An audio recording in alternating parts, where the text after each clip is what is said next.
Hello, and thank you for joining us. I'm Russell.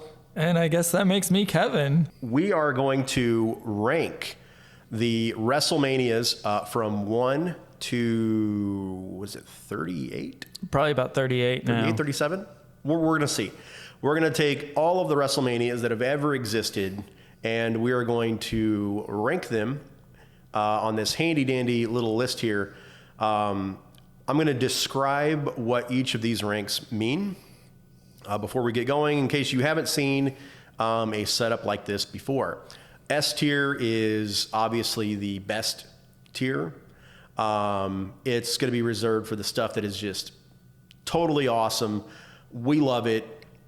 And the D tier is the shit tier, okay? Where something that is just so god-awful, a crime against nature, that's where we put that. So D is shit tier. Now, A means it's pretty good, but it's not fantastic. Doesn't blow us away. B is, Middle ground. Yeah, I mean, it's okay. It's not great. It's not bad. C, it's more bad than good, but it's still not. There's probably a few matches that save it. Right. It's not a complete hunk of dog shit. Okay. So now that we've gotten that out of the way, we are going to go ahead and get started. We are going to go chronologically from 1 to whatever it is that this WrestleMania last year was. Okay. WrestleMania 1. Russell, could you kind of tell us what the card for that was? WrestleMania 1, the main event was Hulk Hogan and Mr. T against Paul Orndorff and Roddy Piper. You had a $10,000 body slam match between Big John Studd and Andre the Giant. Tito Santana wrestled the Executioner. I know there was an Intercontinental title match with Greg the Hammer Valentine. The Iron Sheik and Nikolai Volkov won the tag team titles from the U.S. Express, which was Mike Rotunda and Barry Windham. So those were some of the matches on there. The Junkyard Dog was a part of it. Cyndi Lauper was a part of it. Wendy Richter. Yeah, Wendy Richter wrestled Leilani Kai. And King Kong Bundy had a squash match, a really, really short squash match against Special Delivery Jones. Don't know much about Special Delivery Jones, but he got pancaked. And then there was there another match? I'm trying to remember all the matches on WrestleMania. It's been a while since I've seen that one. But all in all, for the allure of WrestleMania being what it was, trying to not compare it just on the wrestling basis of what you see now, I thought it had a pretty good feel to it. Yeah, like it felt big, it felt important. A lot of the matches, weren't that great, and those matches have a hard time holding up today, except for like a few. Like I can watch the main event with like Hogan and Mr. T and Piper and Orndorff, and it's still like entertaining to me. Even though it doesn't have like the work rate of like today's matches, it's still a lot of fun to go back and watch. Its historical significance is massive because it was when Vince McMahon bought out his dad so that he became owner of the company, changed it from WWF to WWF. He went all in, bet everything he owned on this being a success, and then it was. So had this event not been a success, we wouldn't have had any of the other WrestleManias on this list. We also would have probably went back to territory days because there was a group of people that wanted the territories at that time to succeed. Basically, it was all the people that probably were not picked to be on WrestleMania or contracted under WWE were hoping it would fail because seeing what it was, they knew that the territories would fail if this succeeded, which is what happened. I feel like the territories, sidebar, I feel like the territories would have failed anyway. I agree. Because a lot of people mythologize and romanticize the territories as this, perfect wrestling system that existed before. Vince McMahon came in and ruthlessly put everyone out of business. And that's just not true. You know, they were a lot of, for the most part, smaller Vince McMahons who pushed competition out so that you couldn't compete with them. If you were a smaller company and you weren't a part of the NWA or whatever, they did everything they could to make sure you couldn't run in their towns, even in their areas. You know, they would steal certain wrestlers. Sometimes they would sabotage shows, try to get you taken off the television. There's a good story about how, you know, Polynesian wrestling in Hawaii, Jim Crockett had come in to try and squeeze them out so that he could run in Hawaii and also take their TV. So the territories weren't perfect. And they were doing a lot of things that Vince McMahon has been criticized for doing. They were just doing it on a small scale. On a smaller scale before he was even doing it. Okay. And to my knowledge, Vince McMahon never had any of his wrestlers try to kill each other. So we got WrestleMania 1. Okay. So to you, Russell, where would you put WrestleMania 1? I would probably put it in the B category just because it wasn't perfect enough to go in the S or the A. And like you said, work rate, if you're calling it by that, would probably be lower than that. But what WrestleMania meant to the wrestling business and what it holds to us today, I would say B. Okay. I would probably agree with that. It's for all of those reasons, it doesn't deserve to be any lower than that. You know, because I feel like that would be disrespectful to the event. And yeah, so it's pretty middle of the road. Nothing that blows us away, but you know, there was enough that was bad on the show that might have made it a C, but I think for really like the main event to me made up for a lot of that dreck that you had to sit through. The main event was a lot of fun. So yeah, I would agree and go with B. Now this is maybe a difficult one to rank. It was not a widely critically acclaimed WrestleMania. WrestleMania 2.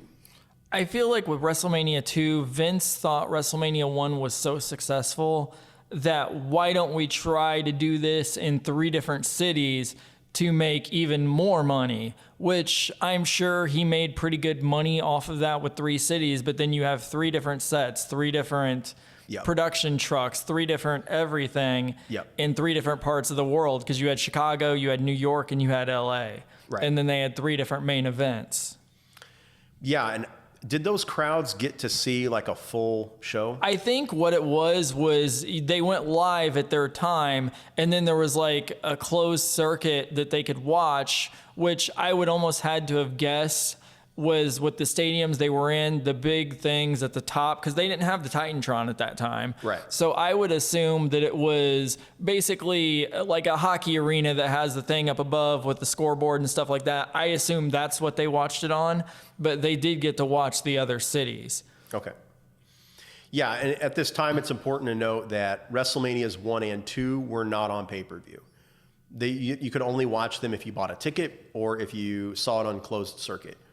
And closed circuit meant that you had to go to a location that had closed circuit screenings. Some movie theaters, you know, some venues, you could go in and you could, you know, pay your money and go sit down, and then you could watch. It was basically like watching TV at a bar, you know. So that was the only way you could watch anything for WrestleManias 1 and 2. So was there anything in WrestleMania 2 that stood out to you that was like, Great. The best match to me at WrestleMania 2 was the Bulldogs against Beefcake and Valentine, where the Bulldogs won the tag team titles. The main event for this one was King Kong. The main event of main events, I guess you would say, was King Kong Bundy against Hogan in a steel cage. Yeah. And then there was the main event of, I think it was New York, because it ended in Los Angeles, if I remember correctly. The main event from New York was Mr. T and Roddy Piper in a boxing match. Oof. Which was rough. Yeah. Jake the Snake, was first big show, was on WrestleMania 2. He wrestled some squash match against some jobber character and beat him with the DDT. But for me, the best match was definitely Bulldogs against Valentine and Beefcake. I know what I'm thinking for WrestleMania 2. I'm personally thinking that it is...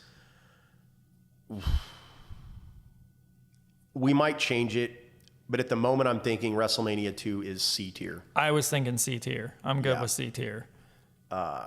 Because I liked the tag team match that you said. I even liked Bundy and Hogan. Bundy and Hogan was decent. I didn't enjoy anything else. The boxing match was terrible. The Battle Royal. The Battle Royal, where they put, that was in Chicago. That was the main event in Chicago because they put a bunch of the Chicago Bears in it. Didn't Andre go over? Andre won. It was Andre against the Hart Foundation were the final three. Gotcha. I think Refrigerator Perry lasted a while because they wanted to give one of the Bears a big nod. Yeah. Refrigerator Perry was a big dude. Mm-hmm. You know. Okay. Next we have WrestleMania 3, the first WrestleMania that was on pay-per-view. So, to me, like what stands out is obviously two matches. The main event, Hogan versus Andre, and Savage and Steamboat. Savage and Steamboat and Hogan and Andre were definitely the matches that stand out. There were some other matches that were not bad on there. Mm-hmm. Hogan and Andre were what put people in the seats. That's what put the pay-per-view buys. That's what everything was based on. Yeah. But the matches that people are going to remember and say that was match of the night, 100% Savage Steamboat. The Hogan-Andre match, the hype around it, the build to that was just incredible. It was. It was like nothing that we had seen on, that sort of scale before. And Hogan had this huge threat in front of him, because he had beaten Iron Sheik and, a lot of these other guys that just sort of never stuck out to you as, Hogan could probably break a sweat with this guy. But Andre the Giant was pushed as this unstoppable monster. And it worked because at the time, we didn't see anything that Andre was doing around the world. Mm-mm. We didn't know that Iron Sheik had body slammed him on another show, or that Andre had been body slammed by everyone in every continent in the world. Hogan body slammed him in AWA or something like that. So mainstream audience didn't know. Okay. So then you're building to this match and it seems super huge. And I think the hype around it, and the characters, I think, made up for the lackluster match. But then, the moment the body slam happened, people blew up. I popped as a kid. I'm like, this is awesome. Hogan finally did it. Because they had sold it earlier. He tried to pick him up for the body slam, and Andre fell on him. Mm-hmm. And people can say what they want about Hulk Hogan, but when he was selling for somebody, he made you believe that he was in legitimate stress and that he might not make it out of there. He knew what he was doing when it comes to that. Yeah. And to me, I think when you're judging matches, you can't divorce them from the storyline that existed during the match. You can't just look at it on a technical scale and break it down. Because the whole point of wrestling is that you have these matches that have storylines. That's the reason you want to see them. People at that time weren't going, I want to see Randy Savage and Ricky Steamboat because the work rate is just incredible with them, and they're going to have a banger of a match. No, there's fans that do that today, obviously, but even still, I think the point of wrestling is that you have a story and you have an issue and an agenda to push to get people to want to see that match. I would agree with that because like the undercard, yeah, there's some of them that don't really have the storyline, so you have to break down the match a little bit more. But Hogan and Andre, on paper, did they deliver the match of the night? No. But with the build up and what they did deliver, was it solid and memorable? And did it give you that moment for wrestling? And yes, 100%. Yeah, it did. That was so fun to watch. And, getting to see, like my hero at the time, Hulk Hogan, beat Andre the Giant, body slam him, leg drop him, defend the title. And then, Andre and Bobby Heenan are on their way back to the backstage area. The entranceway was so long. It was. That they had to put you in carts. Motorized carts that looked like miniature wrestling rings. And then they would, I don't know how they were controlled. I'm not sure. Heenan, the great picture at the end was Heenan, which is the head down, buried into the turnbuckle, because it was like a mini ring with the 4 turnbuckles on each side. Yeah. And Heenan just had his head down, buried in the turnbuckle like he was crying. Yeah. Yeah, really awesome moment. And then Randy Savage and Ricky Steamboat was also incredible. Very, very good match. Savage is trying, his best to hang on to what he's got so that he doesn't lose it to this, up-and-comer, in WWF, an up-and-comer, Ricky Steamboat. Because prior to that, Steamboat had already wrestled, Ric Flair over and over and over and over. But in WWF, he had not established himself yet. And then this was supposed to be his moment where he was going to do that. And he ended up beating Savage for the Intercontinental title. Piper and Adonis also stood out to me. That wasn't a bad match. Piper was entertaining. Yes. That was also the precursor to Beefcake being the barber because it was a hair versus hair match. And Beefcake came out and helped Piper cut his hair because earlier in the night, the Dream Team, which, forgive me, I don't remember who they wrestled, but the Dream Team lost their match and basically Beefcake was kicked out of the group because it was blamed on him. Yeah, before Beefcake picked up the pair of shears, which you do not cut hair with a pair of garden shears, but whatever. Beefcake just looked like a jacked up stripper. He did. He did, yeah.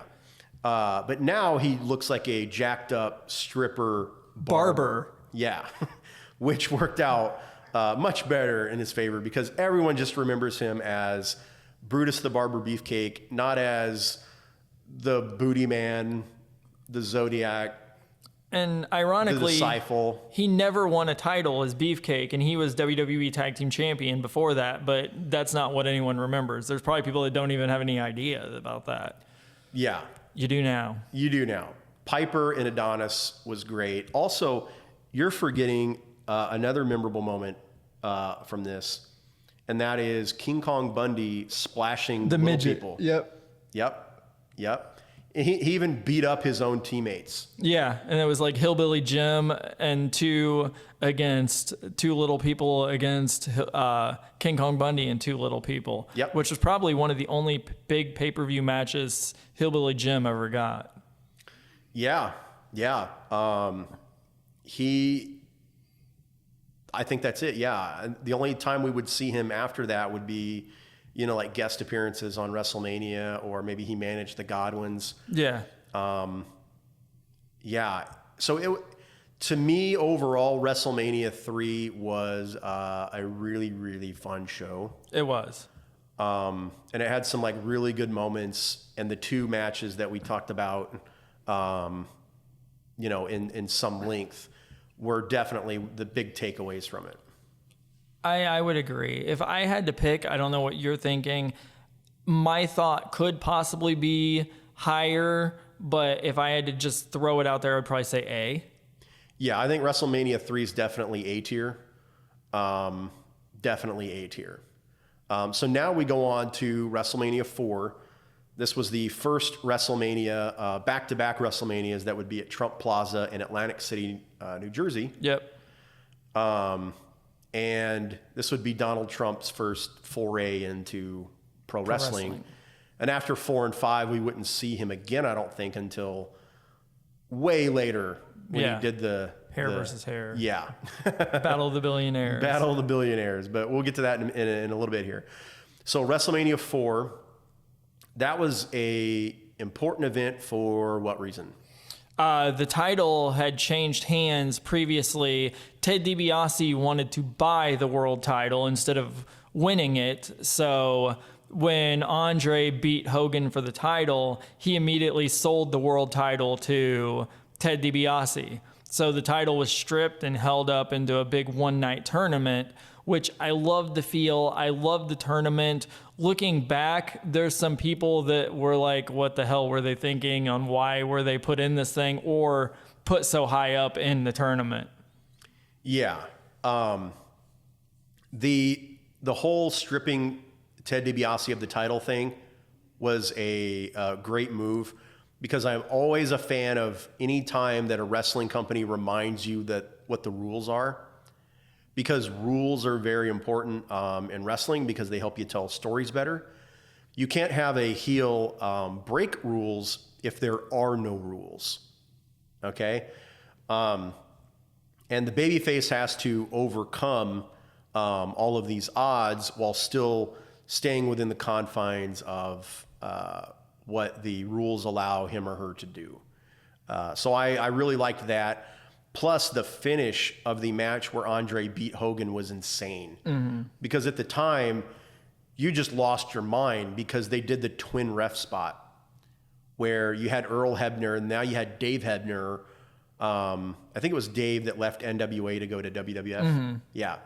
And, you know, as a casual fan, like, you didn't know that, you know, you would have maybe thought the WWF ref also works for NWA, WCW, whatever. Nope. Two different people. So then when you see them both on screen screwing Hulk Hogan out of the title, wow. Yeah, I was beside myself. I couldn't believe that. So really cool finish to that match. Really cool way to take the belt off of Hogan. Cool way to take it off Andre, and cool way to take it off Ted. I liked the finish. I liked the show overall. It was also the night that Strikeforce lost the tag belts to Demolition. So that was the start of Demolition's big thing. Yes. Which was also a really good match. I as a younger fan was upset because I was a big Strikeforce fan. So them losing to Demolition sucked. You had a Tito and Rick poster on your wall? I did not. I did not. But I liked the team. Also, the other thing I remember about this show... Girls with Cars was the Girls music. and Cars was the theme song. Look it up. Banger, as the kids say. Awesome song. That was a good match. It was. And I think that was... Martel turned on Tito after that. 5, he did that. WrestleMania 5. But 4... Spoiler alert. Sorry. But Fuji crossed him, hit somebody with the cane. Yeah. And Martel, I think, had the Boston Crab on one member of Demolition, and Fuji threw the cane to the other member, and they hit Martel in the back of the head. Yeah.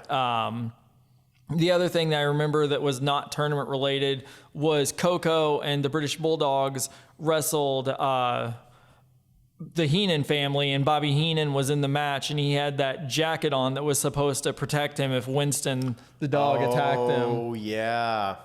Yeah, that was a really good moment. Because Heenan was, you know, on screen, he was deathly afraid of that dog. And he played it well. He did really well with it. Yeah. And if you can't visualize it, it's one of those suits that you would wear if you are in the police academy and you're training a canine. Mm-hmm. And, you know, the canine jumps on you and gnaws at you. It's supposed to protect you. And Heenan wore that because he was afraid of the Bulldog's bulldog. And I like the fact that the last match was actually DiBiase and Savage, because DiBiase bought the belt, so it just made sense for him to be in the main, and he got the bye to go into the last round. So Savage had to wrestle every match, which made him look like the underdog, and DiBiase was the fresh man. Yeah. WWF had given Andre and Hogan an initial bye because they were in the title match that was the whole reason for this tournament. So they said, okay, you guys both get a bye, okay? And then you two wrestle to see who moves on in the tournament. Well, because they had their match, and I believe it was a no contest, double disqualification, something. Double count out, double DQ, whatever it was. So then both of them are eliminated from the tournament, and then their match creates another bye in the tournament that DiBiase took advantage of. So the $1 Million Man found a way to take advantage of Hogan and Andre one time, and then he found a way to take advantage of them a second time. And then the guy that tried to buy the title is now in the main event wrestling for the world title, and then loses it to the guy who at the previous WrestleMania was, coming up and had that match with Ricky Steamboat.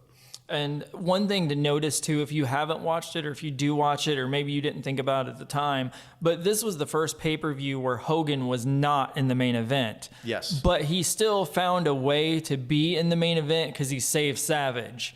Yes.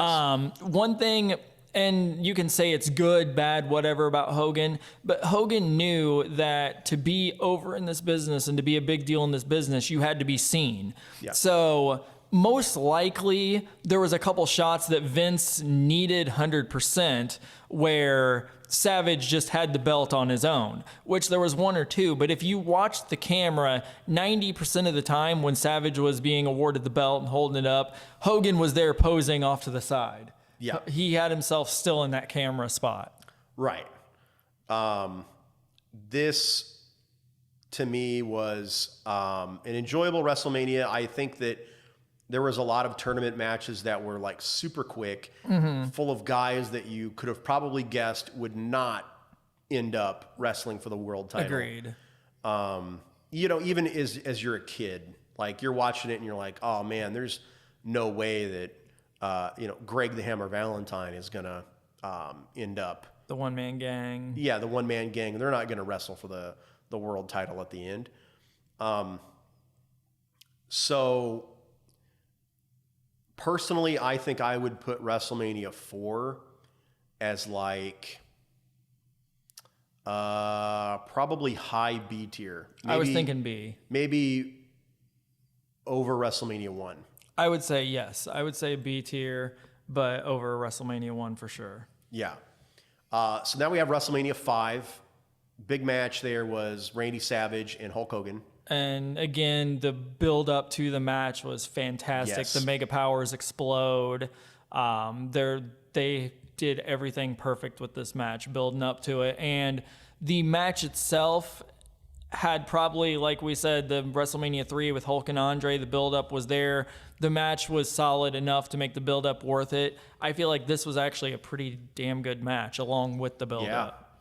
Yeah. And the build-up made it even more enjoyable to watch because you had them teaming up on a Saturday night's main event. Mm-hmm. And, Hogan was taking care of Elizabeth. And because something I think had happened between her and someone else. And Hogan came to her rescue. And Savage didn't like that. Yeah. So Savage had said that, Hulk Hogan, you've got lust in your eyes, or whatever. And then the jealousy turned Savage against Hogan, and you've got Liz in the middle, and Liz is distraught because Hogan is her friend and Savage is her husband.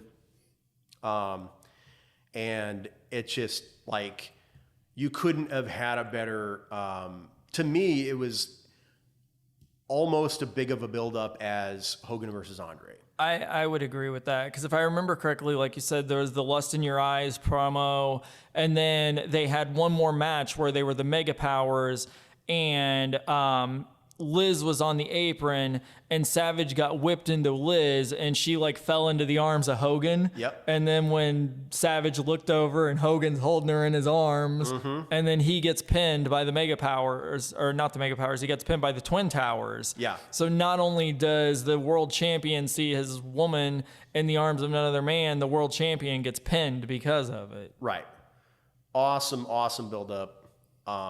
That's one of my more favorite WrestleMania matches that I can remember. Mm-hmm. What else was there on that show? That was the Brain Busters against Strikeforce, where Martel turned on Savage. Okay. The first WrestleMania that you saw the Rockers lost to the Twin Towers. Twin Towers on a roll. They were on a They roll. beat the Mega Powers, and then they knocked off the the Rockers. And this was again in Atlantic City at Trump Plaza Hotel. Yeah. So if you had to rank WrestleMania 5, where would you place it? I would probably put it based on that match, and like there were some solid matches on there. I would almost say A. Yeah, behind 3? Probably behind 3. Yeah, that's what I would do. So WrestleMania 6, this was Hulk Hogan again in the main event, this time wrestling Ultimate Warrior. It was the first babyface main event for WrestleMania that they've ever had. And, the crowd was split. Mm-hmm. It was very split. Yeah. But they wanted that. It's obviously not something that you want to do a lot, but in these rare circumstances, it totally works. And at the time, the Ultimate Warrior was the Intercontinental Champion. And it was title for title. Yep, title for title. And Warrior had beaten the Honky Tonk Man and ended the greatest Intercontinental Champion of all times, historic title reign in seconds. He ran in there. I don't think he got to take off his jacket. I don't think he did, because Honky was not happy about that match. So he was like, if we're going to do it, let's just do it quick. Yeah, ran in there, hit him a couple times, pinned him, got out. Probably the best finish to that match, because I don't know. I really was into Honky Tonk Man, but like, I don't think he would have been the type of guy that was going to carry the Ultimate Warrior to, he wasn't Hulk Hogan. Hulk Hogan got a good match out of him at WrestleMania 6. Yeah, Hogan got a good match out of Warrior. Warrior was very limited, but Warrior was a top draw at the time. So, and it also kind of made sense, like going into it as a fan that understood a little bit of the business, it didn't make sense for Hogan to win that title, because Hogan's not going to become Intercontinental Champion and be like, let me give up this world title, brother, and I'm going to run the Intercontinental division. Yeah, right. Or he would have won the Intercontinental title just to vacate the Intercontinental title. This way, it was the Intercontinental Champion upgrades to the big one and then vacates it, which is what happened. He vacated the Intercontinental title after winning it at WrestleMania 6. This was also, I think, Shane McMahon's first WrestleMania. It was, because he refereed the opening match of Martel and Coco Beware. Yeah. Yeah. And there was, what were some of the other matches? Dusty Rhodes and Sapphire wrestled Randy Savage and Sensational Sherry. I love Sensational Sherry. She was great. Yeah. Almost every single thing I've ever seen her do was great. I'm not simping for her, okay? Let's make that clear. Write that down, okay? But Sherry was beautiful, extremely talented, and she knew exactly where to be at all times and added to every single moment she was in instead of taking away. Even her stuff in WCW as Sister Cherry Was good. Harlem Heat, yeah, awesome stuff, awesome. There was a reason that Hulk Hogan wanted to work with her. It's because she knew what she was doing. So WrestleMania 6, what would you think you would put that in the...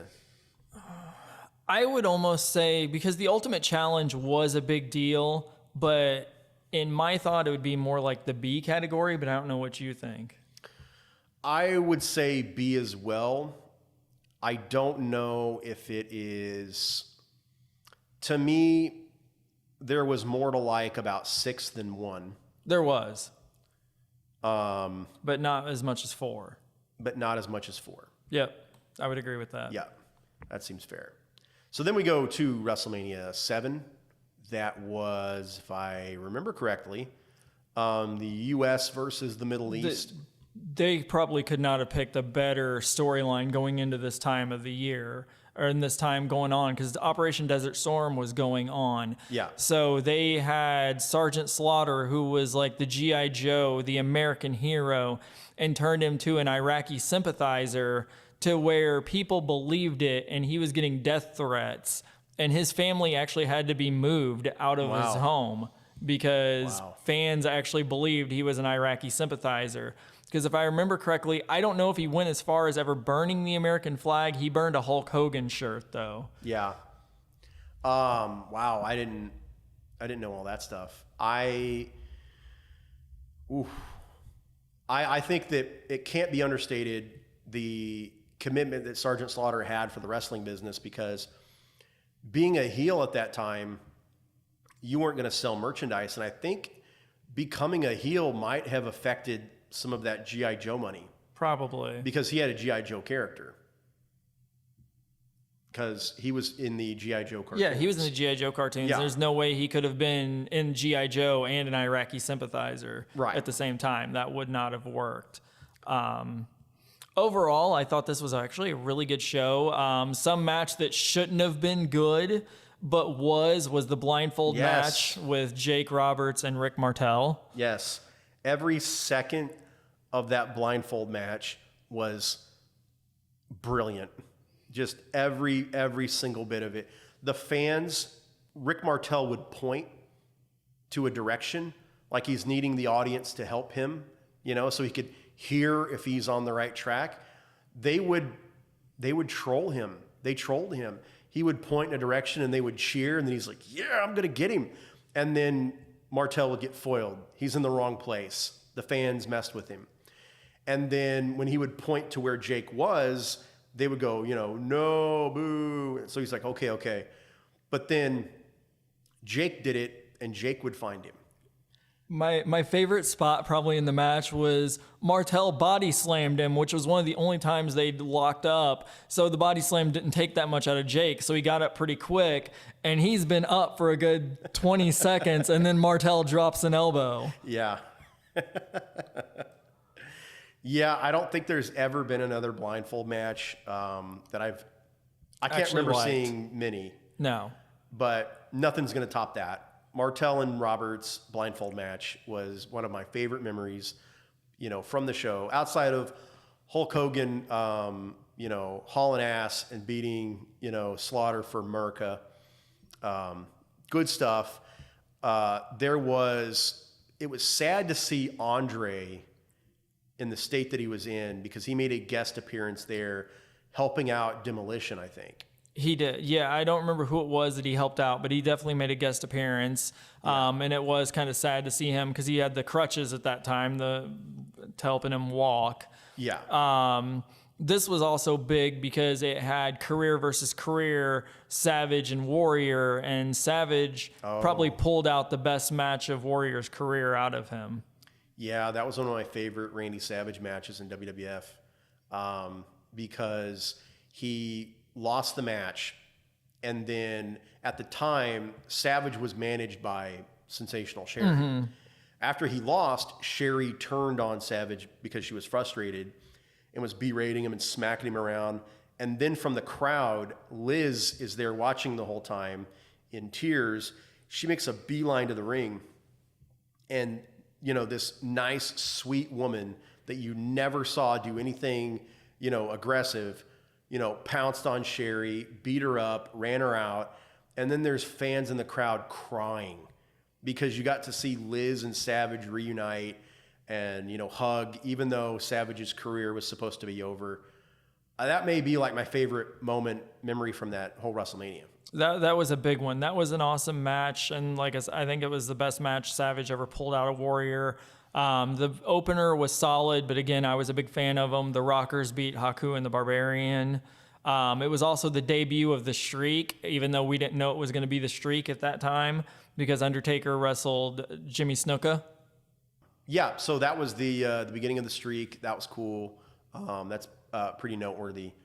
And I don't remember much from that match outside of Snuka jumping on him a few times and Undertaker hitting the tombstone. Not much to remember besides that. But, all in all, I think it was a pretty enjoyable WrestleMania. It was probably one of the best at that time, I think. Yeah.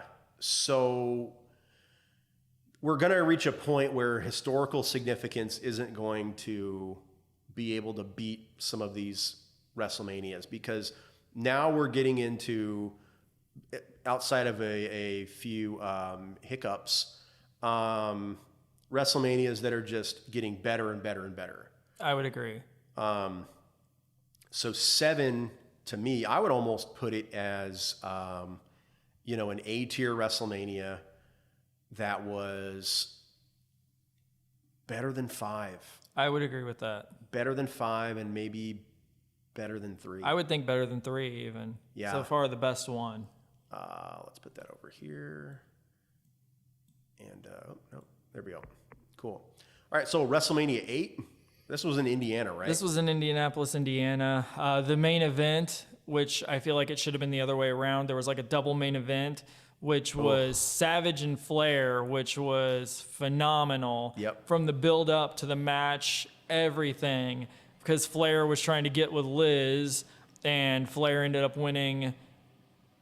No, Savage ended up beating Flair for the belt. Yeah. But Flair was trying to get with Liz. Phenomenal match all the way around. And then the other half of the double main event was Sid versus Hogan, which was bad. And then you had Ultimate Warrior and Papa Shango trying to interfere in the match, and that just made it worse. Yeah, so Shango had interfered, and then Warrior saved him. Yeah, so the match ended in a disqualification. The main event of WrestleMania ended in a disqualification. And then as Hogan's getting beat down, the Ultimate Warrior returns, and people were, as Jim Cornette would say, throwing babies in the air. They were so excited to see Warrior return. I thought it was great. I didn't think the match was great. No, that was the best part of the match. But Savage and Flair was awesome. Undertaker beat Jake the Snake. Undertaker beat Jake. Tombstone on the concrete. That was pretty cool. Seeing somebody, because the DDT of Jake's had always been so protected over the years. Mm-hmm. And to see him hit the DDT and then Taker just set up. Yep. Like nothing happened was big to say how big that they thought Taker was for that move. Oh, yeah. The intro I thought was super solid, which was Shawn Michaels against Tito.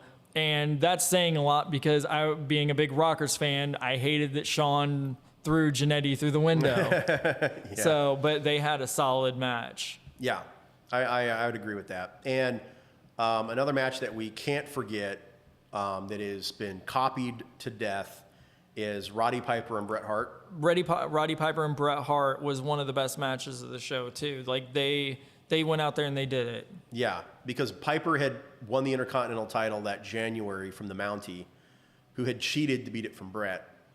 And Piper and Bret were allies, but then, professional jealousy got in the way, and, I want to be the best, I want to be the best. And that turned Piper almost heel in that scenario. And then when he had the opportunity to hit Bret Hart with the belt, or not the belt, but the ring bell, to get the advantage, because he totally could have, because Bret was prone, he was weak, he could have done it. He looked into Bret's eyes, and Bret looked up at him, and then Piper was like, I'm having second thoughts, I can't do this. So he found his heart, no pun intended, I did not intend that. But then, Bret ended up kicking off the turnbuckle after Piper put the sleeper on him, because he's like, I'm not going to win it by cheating, I'm going to win it with my hold. He put the hold on him, he kicked off the buckle and pinned him. Very creative finish, because at the time we had not seen a finish like that before. No, and one thing I loved that I thought made it even better, if you remember, is Bobby Heenan's creative genius when Piper had the bell and Bret's looking up at him, and Heenan's like, you remember that old saying, what the hell, use the bell.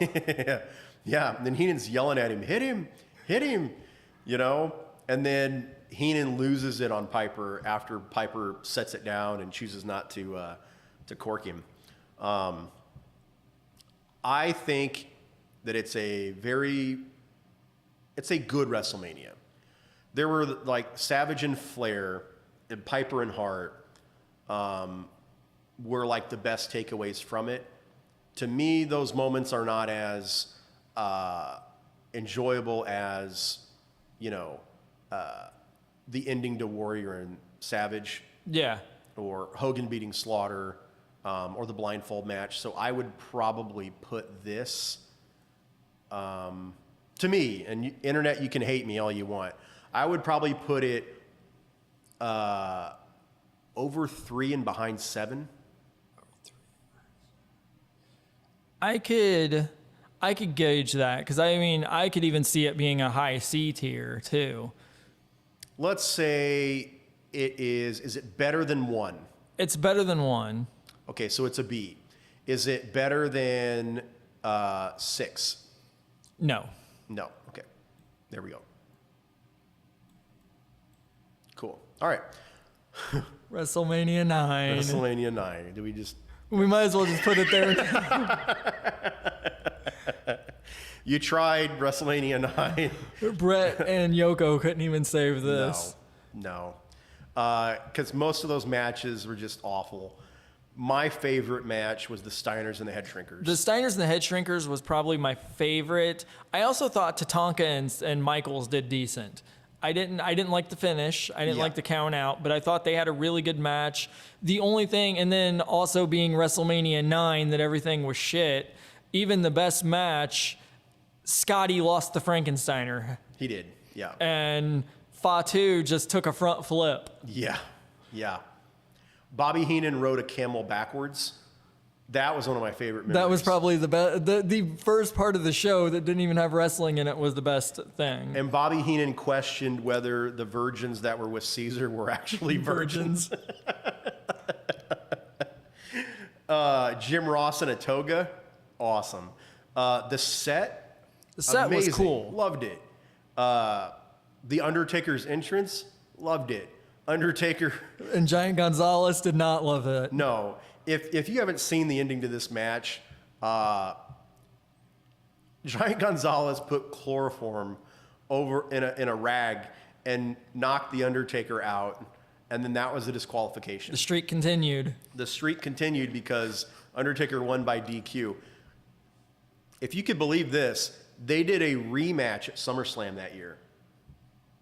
They were like, we needed more. We needed, you know what? We need to tie this amazing story up with Gonzalez and Undertaker. We're going to stretch this out. Hear us out. We're going to stretch it out another 4 months, and we're going to do it again at SummerSlam. SummerSlam was actually better than this. SummerSlam was better than this. This was also the debut of Luger as the narcissist, which... On paper, him and Perfect should have, I felt like, had a way better match than what they had. But they didn't. Which they didn't. And I also don't even know if it's because of the nostalgia of the Mania that made me hate that match too, but I wasn't a fan of it. No. So WrestleMania 9 is the first entry into the shit tier of WrestleManias. Welcome. You are in a very elite club right there. Now, then we go from that to 10. 10 was, I thought, great. Yeah.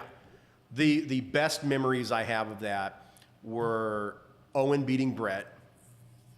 And backing up a little bit. The main story of WrestleMania 10 was that the winner of the Royal Rumble that year was contested because Bret Hart and Lex Luger had both pretty much landed at the exact same time. So they each got a shot at the belt. And there was a coin toss to see who went first, and each person had a special guest referee. So Luger won the coin toss to go first to wrestle Yokozuna, which, as a fan, it was kind of, I thought what it was whoever got the first shot wasn't going to win it. Yeah. I mean, they could have shocked the world and gave it to Luger for a short time, but... Yeah, they gave both guys a shot at Yokozuna that night. But the way they made it seem like Brett might not beat Yokozuna was because Brett already wrestled in the opener against Owen, which was a amazing match. The finish was a botched victory roll, right? Yeah, he went for the victory roll. Owen sat out on it and got the pin. Yeah. This was also one of the most phenomenal matches. Was the ladder match with Shawn Michaels and Razor Ramon. Their first ladder match. Yes. because they would redo that again at SummerSlam. SummerSlam, yeah. Yep. But awesome match. The first pay-per-view ladder match ever. Back in Madison Square Garden. Yep. After WrestleMania 1. Yep. Back at Madison Square Garden. And there was just this feeling when Brett beat Yokozuna, it just felt like big. Was it, and maybe it was because of the shit WrestleMania, but I felt like WrestleMania 10 Brett Yoko was way better than WrestleMania 9 Brett Yoko. Oh, yeah, 100%. And one of the big matches that we haven't talked about from that WrestleMania that I remember wanting to see, and I made my mom, I begged her to order the VHS copy of WrestleMania 10 so that I could see it, was Crush against Randy Savage. That was a big one, too. Yeah. The Falls Count Anywhere match. Randy Savage, Crush, because Crush at the time had turned on Randy Savage because he was the Hawaiian Shaka Bra, white meat baby face. Like we saw at WrestleMania 9 when he had that match with Doink. He turned on Randy. Randy wanted revenge, and they had their Falls Count Anywhere, and Randy beat him. Randy won. Yeah, Randy beat him. Yeah. They cut a match, like a 5-on-5, right? Yeah, they cut a 5-on-5 and did it the next night on Raw, which towards the end, towards this time of WrestleMania, because they did it 9 too. Kamala was supposed to wrestle at WrestleMania 9, so we missed out on Kamala, which could have taken a D to a C had we seen Kamala. No offense to Kamala, rest in peace. You were great, buddy, but yeah, no bueno. Because Michaels and Razor went long, they cut that match. Which Michaels and Razor, yeah, you couldn't go wrong with that. And Randy Savage was mad at Razor and Shawn when they got back through the curtain because they went long, and Jeff Jarrett, 1-2-3 Kid, Bob Holly, and those guys didn't have a WrestleMania match. I think you ended up getting to see it on the VHS tape, but you couldn't see it on the pay-per-view. Maybe, possibly. I know they redid it on Raw. Okay. So WrestleMania 10, how would you rank it? I would put it in the S tier. I think that's an easy S tier. We go from the bottom to the top in the span of 1 year. Back to the bottom. Yeah. WrestleMania 11. In Connecticut. Yep. So takeaways from WrestleMania 11. This was, if I'm not mistaken, LT and Bam Bam. This was LT and Bam Bam in the main. Diesel defended the belt against Shawn, which was probably one of the shining light moments of the night. Yep. Backlund and Brett had an I Quit match, which was what it was. It wasn't fantastic. It wasn't terrible. A rematch from their Survivor Series where Brett got the win. That was great. That was a great match. This one at WrestleMania was not as good. It was not as good. One of the other shining moments of it, which was quick and wasn't as huge, but just it was a cool moment, was the Smoking Guns lost the tag belts to Owen and a mystery partner, which ended up being Yokozuna. Yeah, good team. Very underrated. Owen's first title in WWE or WWF would have been those tag team titles. Other than Undertaker wrestled Kama, which was just another match to continue the streak. Yeah. Nothing major, nothing noteworthy.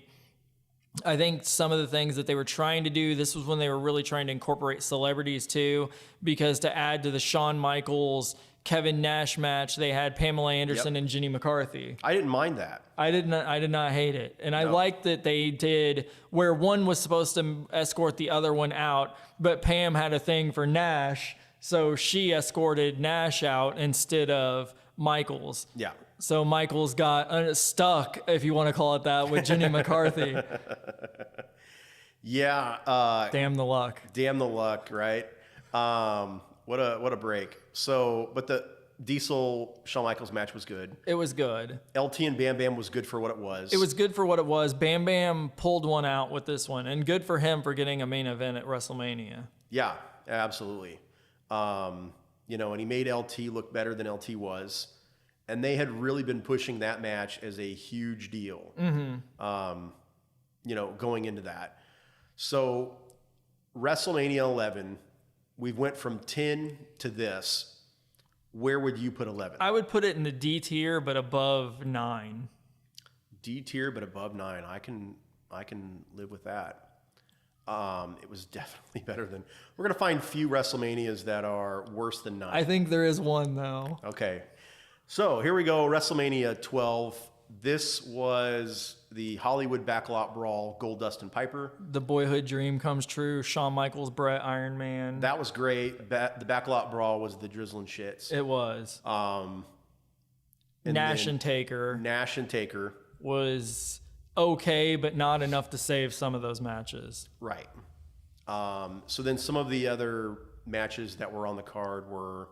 there was the 6-man where Vader, Owen, and Bulldog against Yoko. I don't even remember who teamed with Yoko, but that's where Vader bombed Yoko's leg. Okay. Gotcha. So to me, the Iron Man match was like the best takeaway, from it. They wrestled for an entire hour. Neither man got a fall.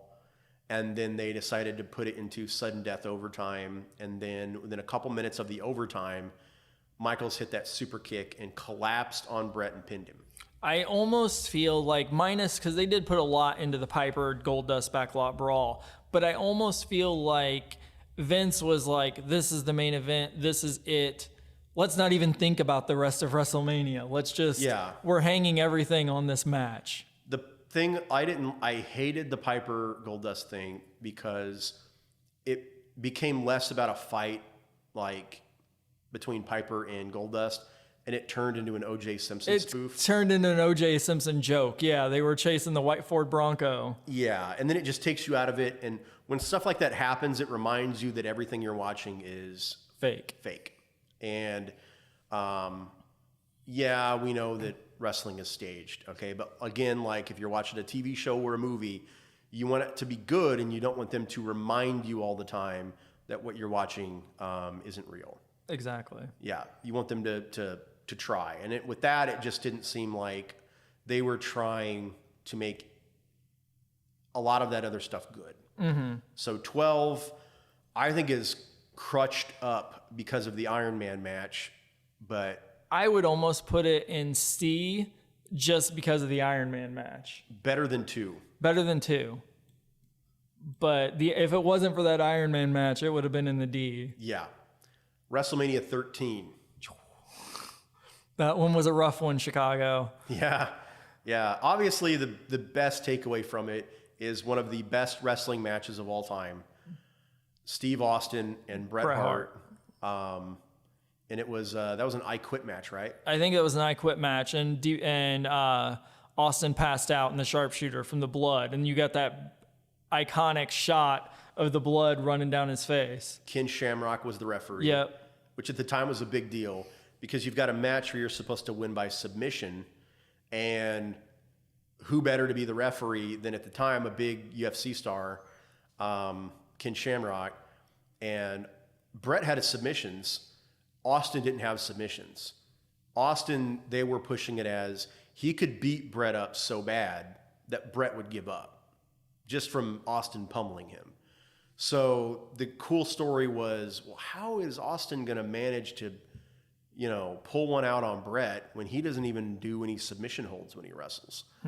So awesome match. You catch lightning in a bottle whenever you can do a double turn. That is the biggest thing. That is a double turn. Bret was the baby. Austin was the heel. After this match, it was not the same. Right, because Bret kept getting frustrated and taking shortcuts. And then slowly over the match, he was losing his patience with the fans. And the fans picked up on that. And they were like, no, we like Austin now because he's the guy that seems like he's actually, trying, and he's playing by the rules. And I don't know how well he was playing by the rules, but his whole character during that match seemed to be, he's more honorable than Bret Hart's being. Mm-hmm. Yeah. So the main event, though, Sid and Undertaker, was not great. The nostalgia of Undertaker winning the belt was cool. But other than that, I mean, you had a Chicago street fight with Ahmed and LOD against the Nation of Domination. Oh my God. The Rock defended the Intercontinental title against the Sultan. I don't even know what they were thinking with that. And then the tag title match was Vader and Mankind got a tag title shot. So you pretty much knew like all these matches were the only thing worthy of watching is Brett and Austin, and maybe possibly for the nostalgia feel, Taker winning the belt from Sid. Yeah. I think that 13 is a C and it's better than 12. What do you think? I would have almost thought 13 was a D, but only because... I think 13 could be a high D. High D. I could go with a high D. Yeah. Which means that there's like about 4 years there that WrestleMania really slipped. Oof. Yeah. Yeah. 14.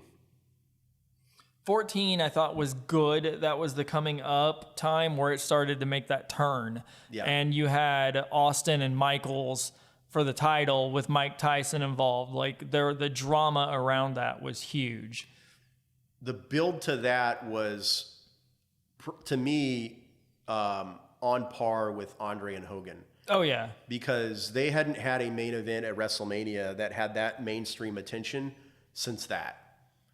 It's because you put Mike Tyson into the mix, they were getting featured on like Sports Center and, you know, news outlets, you know, all over the world. Hey, Mike Tyson is here and he's, you know, in WWF and he's going to be at WrestleMania. And he was the special enforcer of Austin versus Michaels. And in one of the best segments in wrestling history, and the build leading up to that was Vince McMahon wanted to introduce Mike Tyson, and Austin came out, and you ruined it, Austin. You ruined it. He went out and flipped Mike Tyson off. They had a shoving match, and it was chaos. And at the time, we hadn't seen anything like that in wrestling. And that was kind of the precursor to what set the tone for the next 2 or 3 years, maybe 4, of Austin and McMahon. Oh, yeah. Yeah. So who did Triple H wrestle that night? Triple H did wrestle. Triple H also, because he was a part of DX, they had Mike Tyson be like he was a part of DX. Yeah. Mike Tyson was, you know, a part of DX at the time. They put the shirt on him. You know, he was running around saying, "Thuck it." And it was fun, you know? Now, Tyson wouldn't stay on Shawn's side. He didn't cost Shawn the match, I don't think. He didn't cost him the match. Michaels had just lost the match to Austin clean, but then after the match, Michaels had a problem with Tyson not calling it, you know, in his favor, and then Tyson decked him. And then Michaels took a very good punch. He did. And that was big for him because he was in a lot of pain at that time. Triple H defended the European title against Owen Hart. Oh, okay. Which was good. Yeah. Something else that I didn't even think about at the time, but probably almost as big, was Undertaker versus Kane at this WrestleMania. Oh, yeah. Yeah, because the year prior... Kane debuted in St. Louis and tore the cage door off the first ever Hell in a Cell and helped Shawn Michaels beat Undertaker. So, yeah, I totally forgot about that. And Undertaker beat Kane. The tag title match was a little bit weird. It was the Outlaws against Cactus Jack and Terry Funk in a dumpster match, which Cactus and Terry won, but they had to put the belts up the next night because they used the wrong dumpster. Are you serious? Yeah, they didn't use the dumpster that was in that was meant to be used, so they brawled around backstage. So they threw them in a dumpster backstage. So it was like, well, that was the wrong dumpster. The dumpster wasn't regulation. The dumpster was not regulation. Okay. That had not been approved by the athletic commission in that state. Wow. That was also the return of LOD because you didn't really see LOD much. So after they had their falling out, there was a big tag team battle royal that started the show, and LOD came back and became LOD 2000, which they needed a manager and she needed a job. So of course, who better than Sunny to manage the Legion of Doom? Who managed more tag teams in the 90s than anyone. Pretty Okay. much. Yeah. Was with more tag teams than anyone. Oh, I said managed. I don't know what you're implying. No idea. Yeah, Anyway, Taka Michinoku defended the light heavyweight title, which was a fun match. Was that against Christopher? It was against Agula, I think is how you pronounce it. I'm not exactly sure. But it was like the first time we'd ever really seen a match like that on mainstream WWE. There's a Meltzer mark somewhere that knows the exact name of that And there's probably a wrestler. Meltzer rating too for it. Yeah. No, it's 4 stars. Great Lucha Libre match. Yeah. The Rock wrestled Ken Shamrock, where Shamrock Yeah. technically won the belt, but didn't release the ankle lock, so The Rock retained by DQ. That was a great match. That was a good match. Yeah. Marrow and Sable had a mixed tag with Goldust and Luna, which was rough. Rough. Rough. But all in all, pretty decent WrestleMania. Goldust and Luna are not miracle workers. No, they are not. So I think it was decent. So to me, I'm putting that in B. I would go with B. B, it's better than 1. Mm-hmm. Is it better than 8? Probably better than 8. Probably better than 8. Better than 6. I would probably put it above 6, but not 4. Yeah. Okay. There we go. So WrestleMania 15. Very weird dynamic to some of it. I mean, the main event, Rock and Austin, you can't go wrong with that. Hell in a Cell. With the attempted murder. With the attempted murder, I mean, the streak continued, Undertaker and Boss Man. Match wasn't that great anyway, but then you lift the cage with Boss Man supposedly hanging from a noose. Yeah. Even worse. That had Russo fingerprints all over 100%. it. Because he wanted it to be some sort of moment that's like really shocking and polarizing to fans. Like, oh my God, did this guy die? No, we know he didn't die. No. It was one of those fake, corny moments that you put on your show that takes you out of it and reminds you that everything you're watching is hokey. I hated that. Worst Hell in a Cell match I've ever seen. Owen and Jarrett defended the tag belts against Test and D'Lo. I mean, Owen and Jarrett I liked as a team. Match itself wasn't that great. Yeah. The Intercontinental title and the Hardcore title were a little bit weird because Billy Gunn was chasing the Intercontinental title and Road Dogg was chasing the Hardcore title, but somehow, like 2 weeks before WrestleMania, Road Dogg became Intercontinental Champion and Billy Gunn became Hardcore Champion. So Hardcore Holly, Billy Gunn, and Al Snow had a Hardcore Triple Threat match, which wasn't terrible, but the Intercontinental title of Road Dogg, Shamrock, Venus, and Goldust just seemed weird. Like having so many multi-man matches is like, I don't like that. And Road Dogg won with a roll-up, if I remember correctly. Oh, awesome. The one match that you might remember because I freaked out and had a crying fit was Shane McMahon defended the European title against X-Pac. And that was when Triple H turned on X-Pac and left DX. And I was heartbroken. You were, because you were the suck it kid. I had a DX shirt. You had like all of them. You had all of them. And I got in trouble for all of them by a certain somebody that would keep turning me into the principal. I know that wasn't me. It was definitely you, but we'll move on. The women's title match. How could we Russel forget? is wearing a shirt that it invites people to suck genitalia. Please do something about this. I, as a good Christian boy, am offended that he is wearing something like that. Yes, right away. We'll get right on this and punish this ruffian, this degenerate. Sometimes I didn't even make it to first hour before you went and told a teacher. Yeah. We're friends, folks. Sable and Tori for the women's title. Oh, my God. How could that have not made WrestleMania?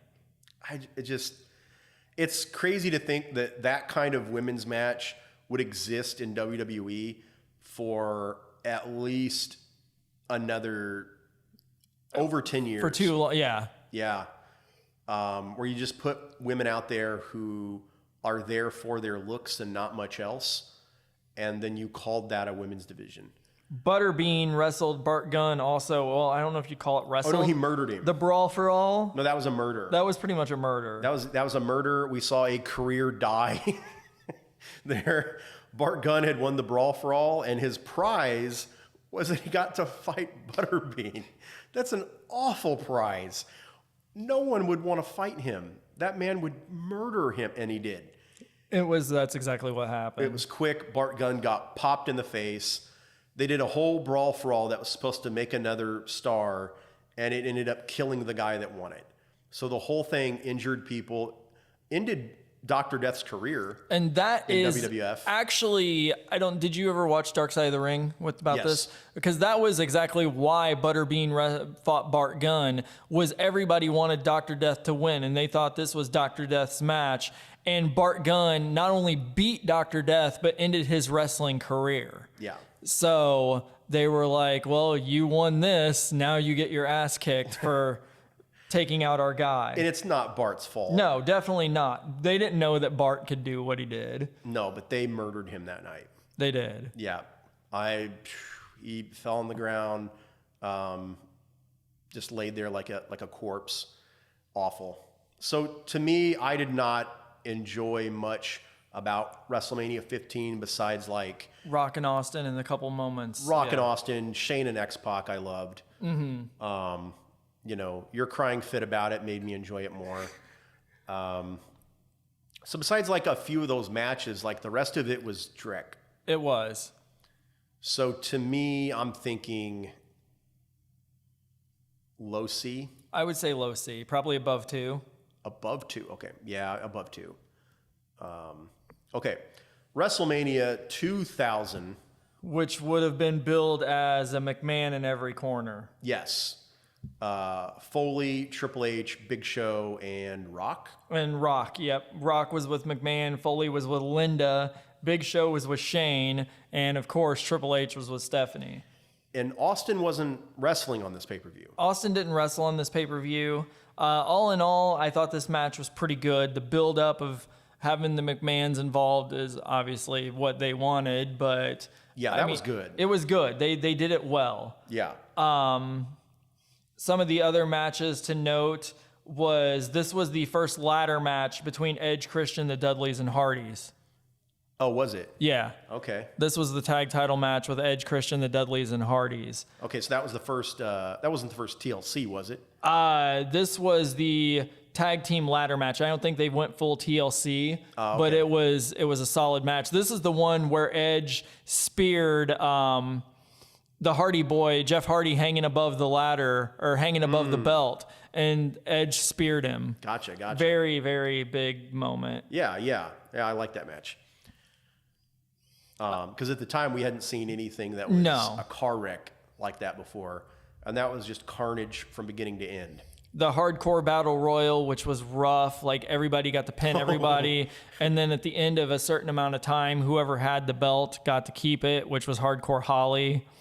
I heard, and I could be wrong, that Holly wasn't supposed to win the match, but because they mistimed it, he ended up with the belt. Because you had a battle royal for the hardcore title. The winner became the hardcore champion, but because of the hardcore rules being like you could defend the belt 24/7, there were pins happening throughout the entire match, and the belt changed hands 1,000,000 times.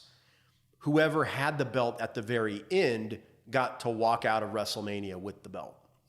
Fun match, but it was a train wreck. Someone got a glass jar of candy smashed over the head. I think that was Taz. Taz had the Taz mission on someone and got cracked with it. Welcome to WWF, Taz.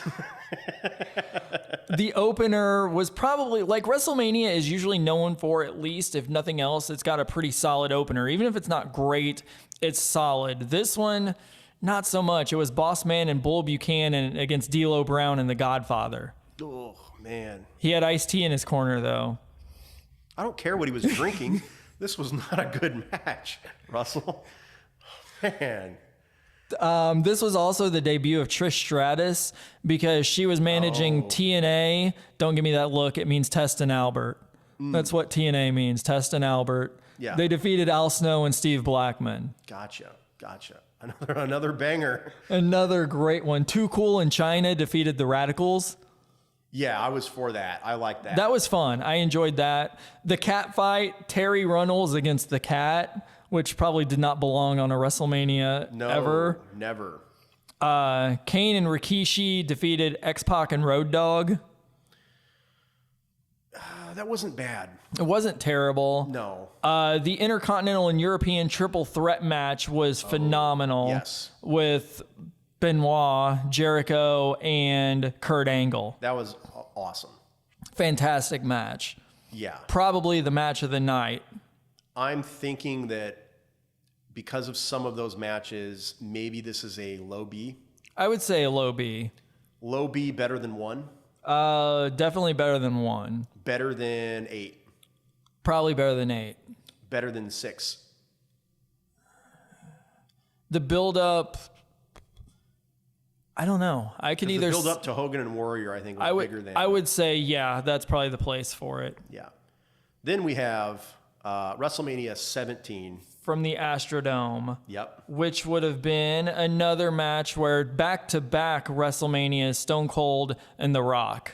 Yeah. Great match. The Undertaker and Triple H was also solid. Yes. This was your first TLC. Oh, okay. TLC, tables, ladders, and chairs. Great match. The street fight with the McMahon, Shane McMahon versus Vince McMahon. Oh, that was good. That was great. That was a great good. build-up. You had the soap opera finish. Yes. Wasn't that when like Linda McMahon was comatose? Yeah, and then she came out. And she came out of her comatose state to kick Vince in the grapefruits. Yep, and Shane won with a Van Daminator. Oh my God. Say what you want about Vince, but he'll take anything. He will. Yeah. Oh, you're gonna fly across the ring and kick a chair in my face. All right, son, let's do it. The opener was for the Intercontinental title, Chris Jericho against William Regal. Yeah. Say what you want about Regal, but he could wrestle. And him and Jericho was pretty solid. If you say anything bad about William Regal, I will fight you in real life. Farouk, Bradshaw, and Taz defeated Right to Censor, which was a little rough. This is the second WrestleMania in a row with Right to Censor. It was. That idea was so good. They needed to stretch that out over a year. You're going to love this hardcore triple threat match, too. Am I? It was Kane against Big Show against Raven. No, I did. I did like that. That was actually decent. Yeah. Raven got his one WrestleMania moment. He almost killed WrestleMania because he crashed the golf cart backstage near, I think, a transformer. Yeah. And he almost killed the entire power. It almost ended up being Beware of Dog. And he was not liked by Vince McMahon, so could you imagine him killing the power to their biggest show? Yeah. Who the fuck hired Raven? He wouldn't have even gotten to be the Sunday Night Heat guy if that would have happened. Okay, so WrestleMania 17, good WrestleMania. There was the gimmick battle royal too, where the Iron Sheik won. Because he had to. Terrible. He couldn't leave his feet. Yeah. That's the guy that's going to win it. Yeah, so what are you thinking for 17? 17, I thought overall was solid. I could go a low B or a high C. I think low B better than 1. Mm-hmm. And I think it's, I don't know if it's better than 8. Yeah, it's better than 8. The drama in 8 is better than the drama in this one. It is. You know, but there were other matches in 17 that beat out the bad matches of 8. It did. So then we have WrestleMania X8. Triple H versus Chris Jericho. That's the first match That's the main. you thought of when you thought of X8? No, X8 to me is Hogan and Rock. Absolutely. NWO Hollywood Hogan against The Rock. One of my favorite matches of all time. I loved it. I never thought I'd ever see Hulk Hogan back in WWE again. Mm-mm. And then here he is, and he's wrestling The Rock. It was so surreal. You didn't think it would ever happen. Here it is. It's happening. And that was during a time when they were doing a lot of matches because WCW had collapsed, I believe the year prior, that we never thought we'd ever get to see again. Yeah. So this was really, really cool to see. That should have been the main event. That should have been the main event. I mean, no disrespect to Triple H and Jericho because they had a great match, but that was what sold tickets. Oh yeah, definitely. Edge and Booker was also pretty good. Yeah. Taker and Flair. Do you remember the storyline behind Edge and Booker? I don't actually. I do. So Edge got a shampoo commercial in Japan. Booker T was mad that he didn't get that Japanese shampoo commercial and decided that he wanted to fight Edge. I mean, that's a good reason. That's as good a reason as any, I guess. This might have been the only high spot for DDP. He defended the title against Christian, the European title. Oh, yeah. That's during his self-help guru That was during his self-help days. Austin wrestled Scott Hall. Yep, not which bad. It wasn't bad. The only thing I remember is the oversold stunner. Yeah. Austin hit the stunner and Scott just leaped in the air to his back. Yeah, Austin hated wrestling him. Yeah. I don't think... 'cause I think Austin wanted the match with Hogan. Yeah, and then he got Scott Hall. Jazz won the women's title, or she retained the women's title against Trish and Lita. That was a good one. Which probably is the beginning of one of the first ever good women's matches on a WrestleMania. Yeah. RVD defeated William Regal to become the Intercontinental Champion to open the show. Man, yeah, that was a lot of good stuff. So to me, I'm thinking X8 is S tier. I could go with S tier. Yeah. S tier, better than 10. I would say so. Yeah. So right now it's our front runner. And WrestleMania 9 is our forerunner? WrestleMania 9, yeah. WrestleMania 19. Brock Lesnar and Kurt Angle in the main. Great. Fantastic. Another Rock Austin match that made WrestleMania. They didn't get the main this time, but they... And then they had Austin join McMahon. Austin joined McMahon. Hogan and McMahon in the street fight. Great match. Great match. Yep. Triple H against Booker T, which if Booker T was ever going to have a world title moment, I felt the buildup was right for this. Yep. But all in all, it was a good match. This was, I think, the second WrestleMania with the brand split. I think this was the second with the brand split. Another phenomenal match was Shawn Michaels against Chris Jericho. Oh, yes. Yeah. That was a good WrestleMania to have right after. You had big shoes to fill from 18. Oh, yeah. But 19 delivered. Matt Hardy and Rey Mysterio for the Cruiserweight title was good. Yeah. Another bad match that they just tried to give Undertaker for his streak was Undertaker against Big Show and A-Train in a handicap match. Terrible. Yeah. He just, if I was the Undertaker, I would probably think, if I wasn't getting paid, enough money to buy an island by you people, that you hate my guts because you keep giving me WrestleMania matches, besides a few that are just dreck. Team Angle beat Eddie and Chavo, or no, Yes. Team Angle beat Chavo for the tag titles. That was good. Beat Team. It That was just Eddie and Chavo. Eddie right? and Chavo. Yep, Yeah. Eddie and Chavo. Okay. Which was a good match because that would have been Benjamin and Charlie Haas. Yeah. The other match that was probably, if there could have been a match, I didn't think it would be possible to be worse than Undertaker, Big Show, and A-Train, was the cat fight between Stacy Keibler, Tori Wilson, and the Miller Lite girls. Oh yeah, that's awful. Oof. So 19, what are you thinking? I thought 19 was solid enough with those matches that I would say A tier. Yeah, A tier, better than 5. Better than 5. Better than 3. Better than 3. Better than 7. Probably better than 7 too. Okay, there we go. 20.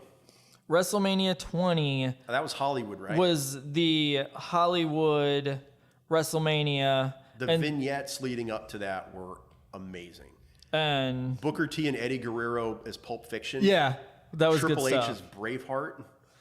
Great. The beginning of John Cena was this pay-per-view because this is where John Cena beat Big Show in the opener. I remember that, yes. That was good. Yep. Booker T and RVD defeated La Resistance, the Dudleys to keep the tag titles. It was okay. I was a big RVD fan, Yeah. but Christian defeated Chris Jericho. Okay. I totally forgot about that match. I forgot about it, but it sounds like it probably was a pretty decent match. I enjoyed Randy Orton, Batista, and Ric Flair against The Rock and Sock. Yeah. I also liked that The Rock and Sock put them over because Randy and Batista were upcoming stars. That would actually be the build-up to the legend killer Randy Orton Yep. fighting Foley. Yep, 100%. Goldberg and Brock Lesnar was this WrestleMania. Oh, man. Yeah. The build-up did not deliver because neither of them wanted to be there. No. And you knew that both of them were leaving. Yeah.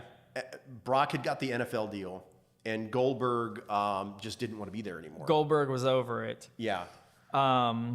The evening gown match, Sable and Tori Wilson defeated Stacy Keibler and Jackie.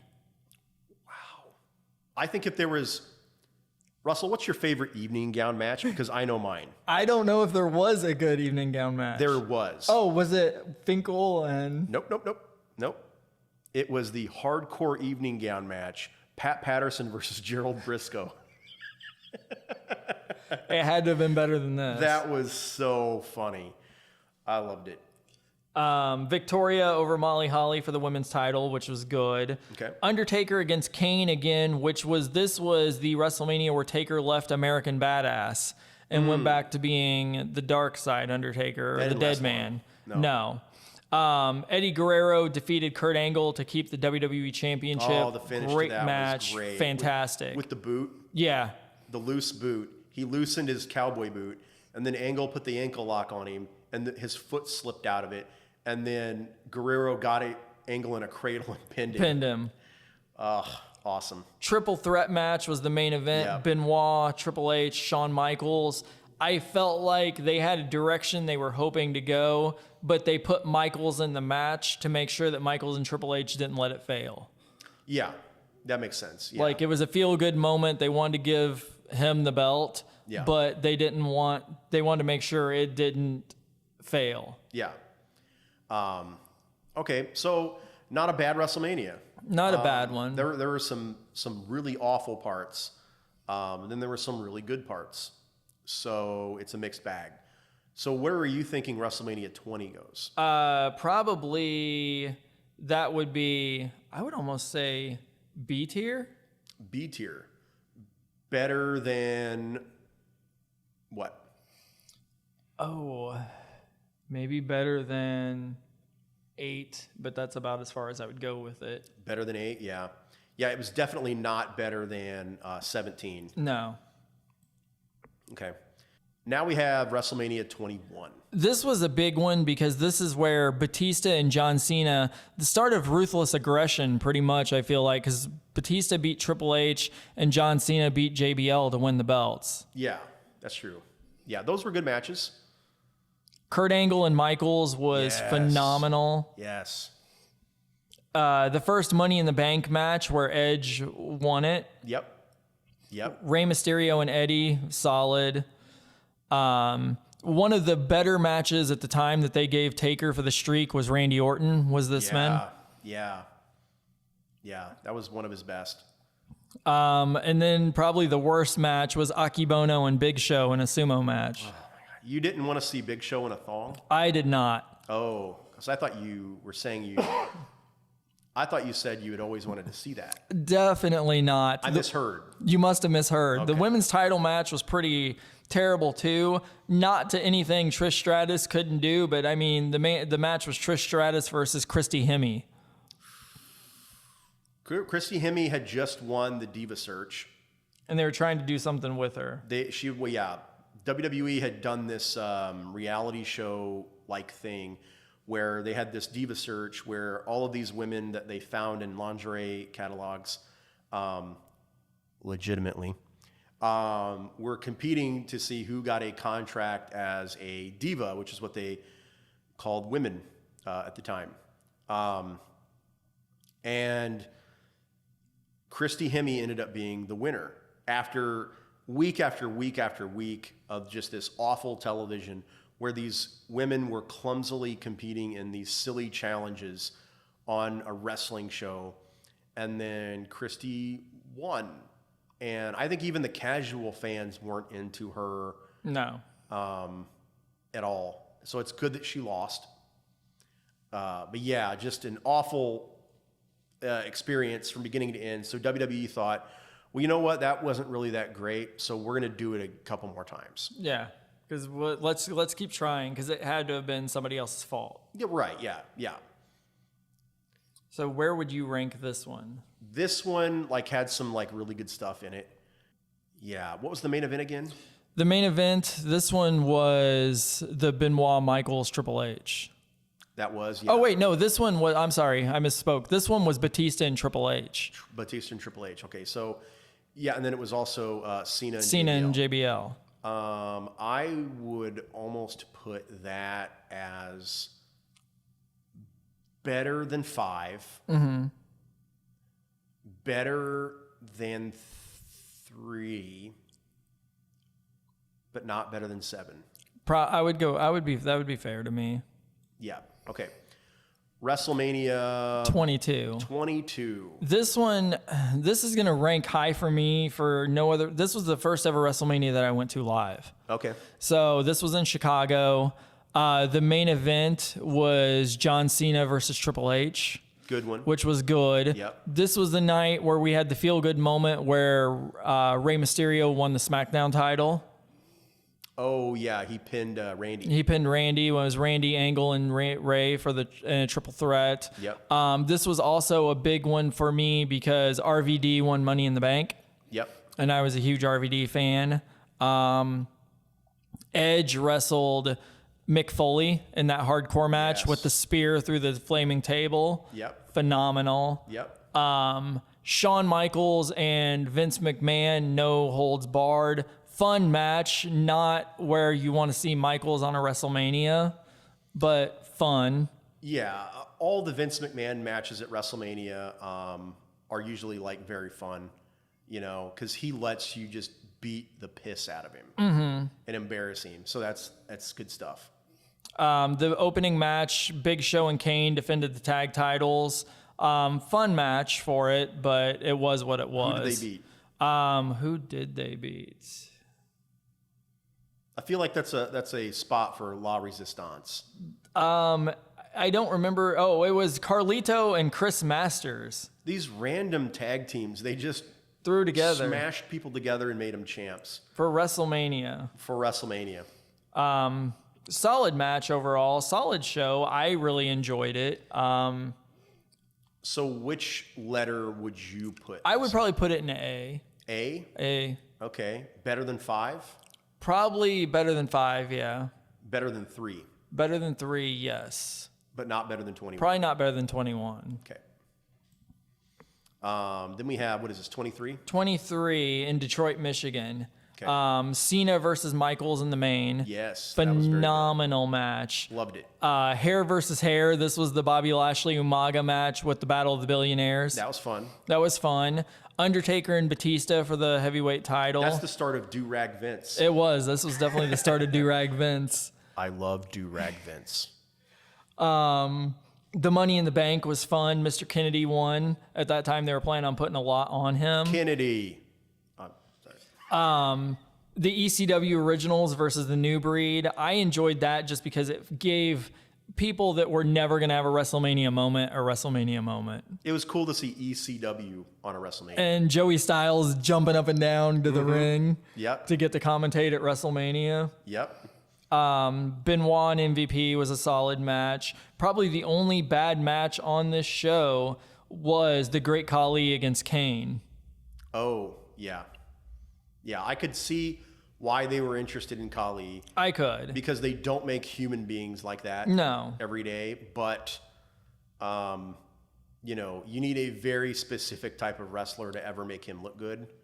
And then you were talking about Christy Hemme. They did again this year because the women's title match was Melina defending the belt against Ashley. Ugh.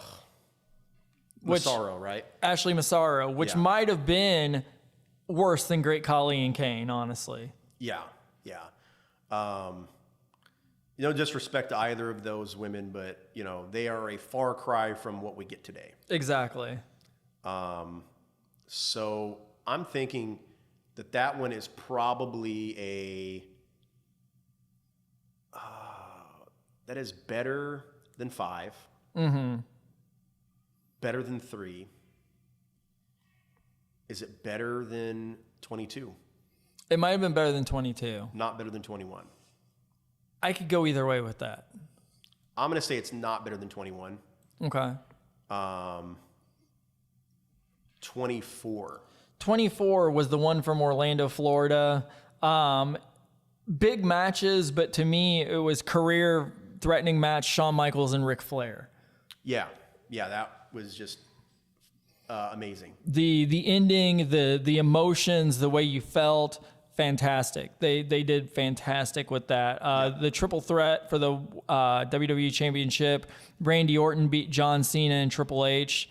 That was the punt kick to the head of Undertaker, in the main defeated Edge, which another good one for Undertaker to win the title, but it didn't have that main event feel.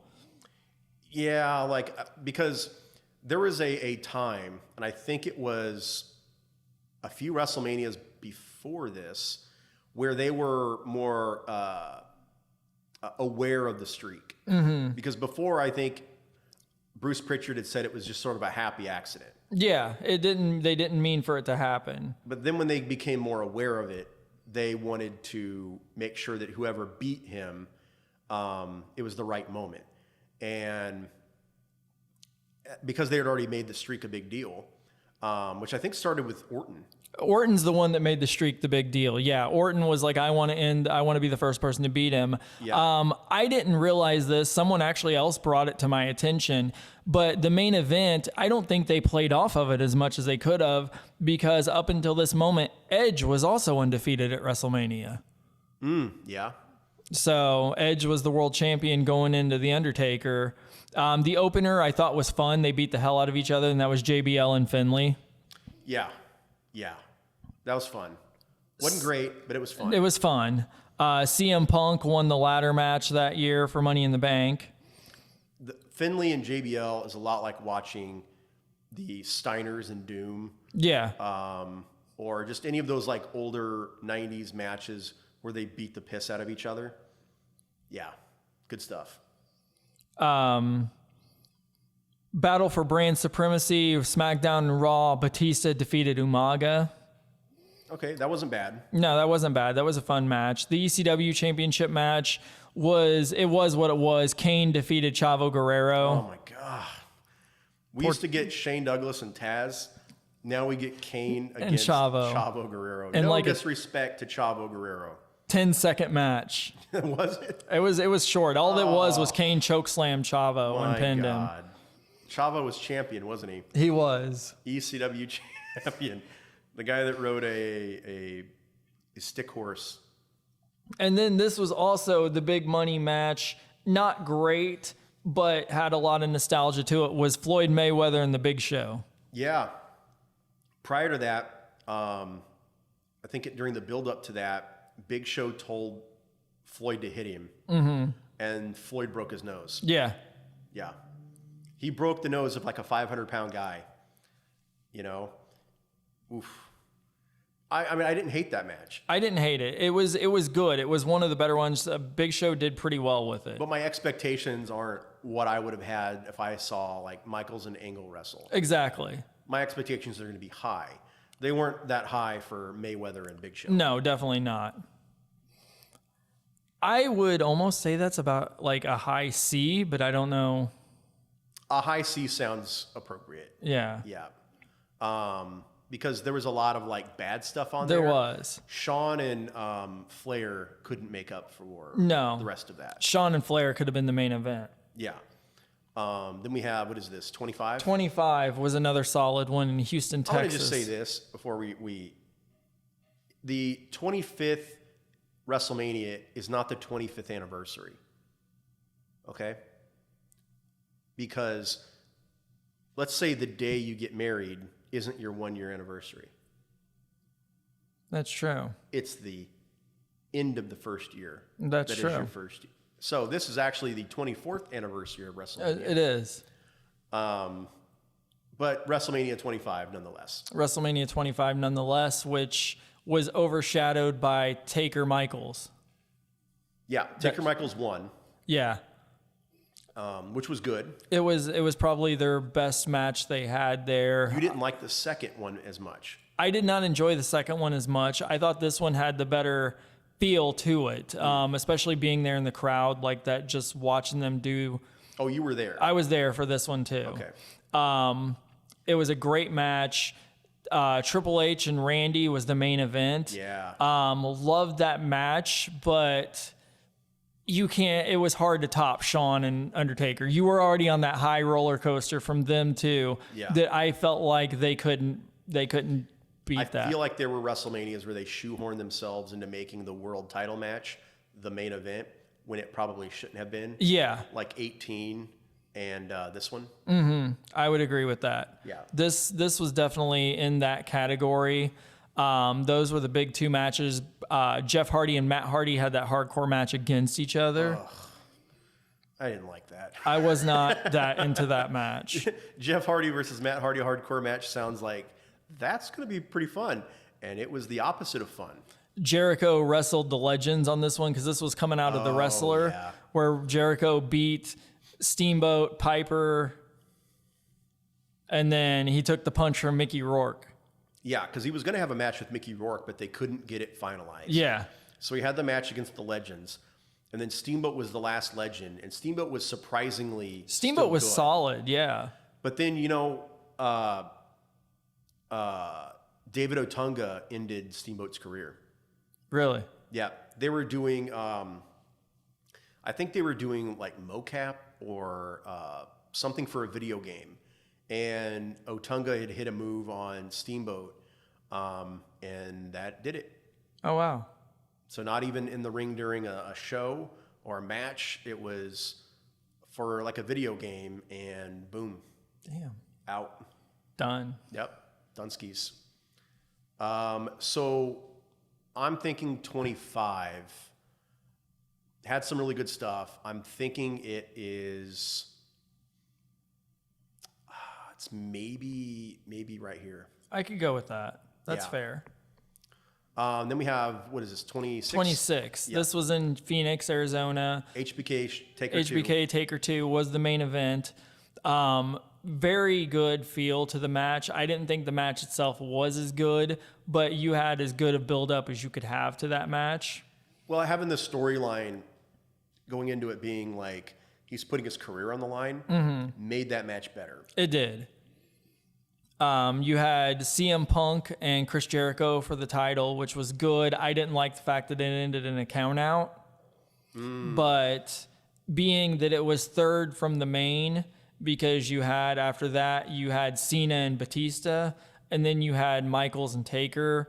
Like, you could tell that there wasn't as much. They just wanted to build that up into the next pay-per-view to give it a bigger spot, I feel like. So they probably had the count out. Was there anything else on that show to you that would stand out? I liked the destruction of Legacy, because that was the triple threat with Randy, Ted DiBiase Jr., and Cody Rhodes. Okay. Which was good.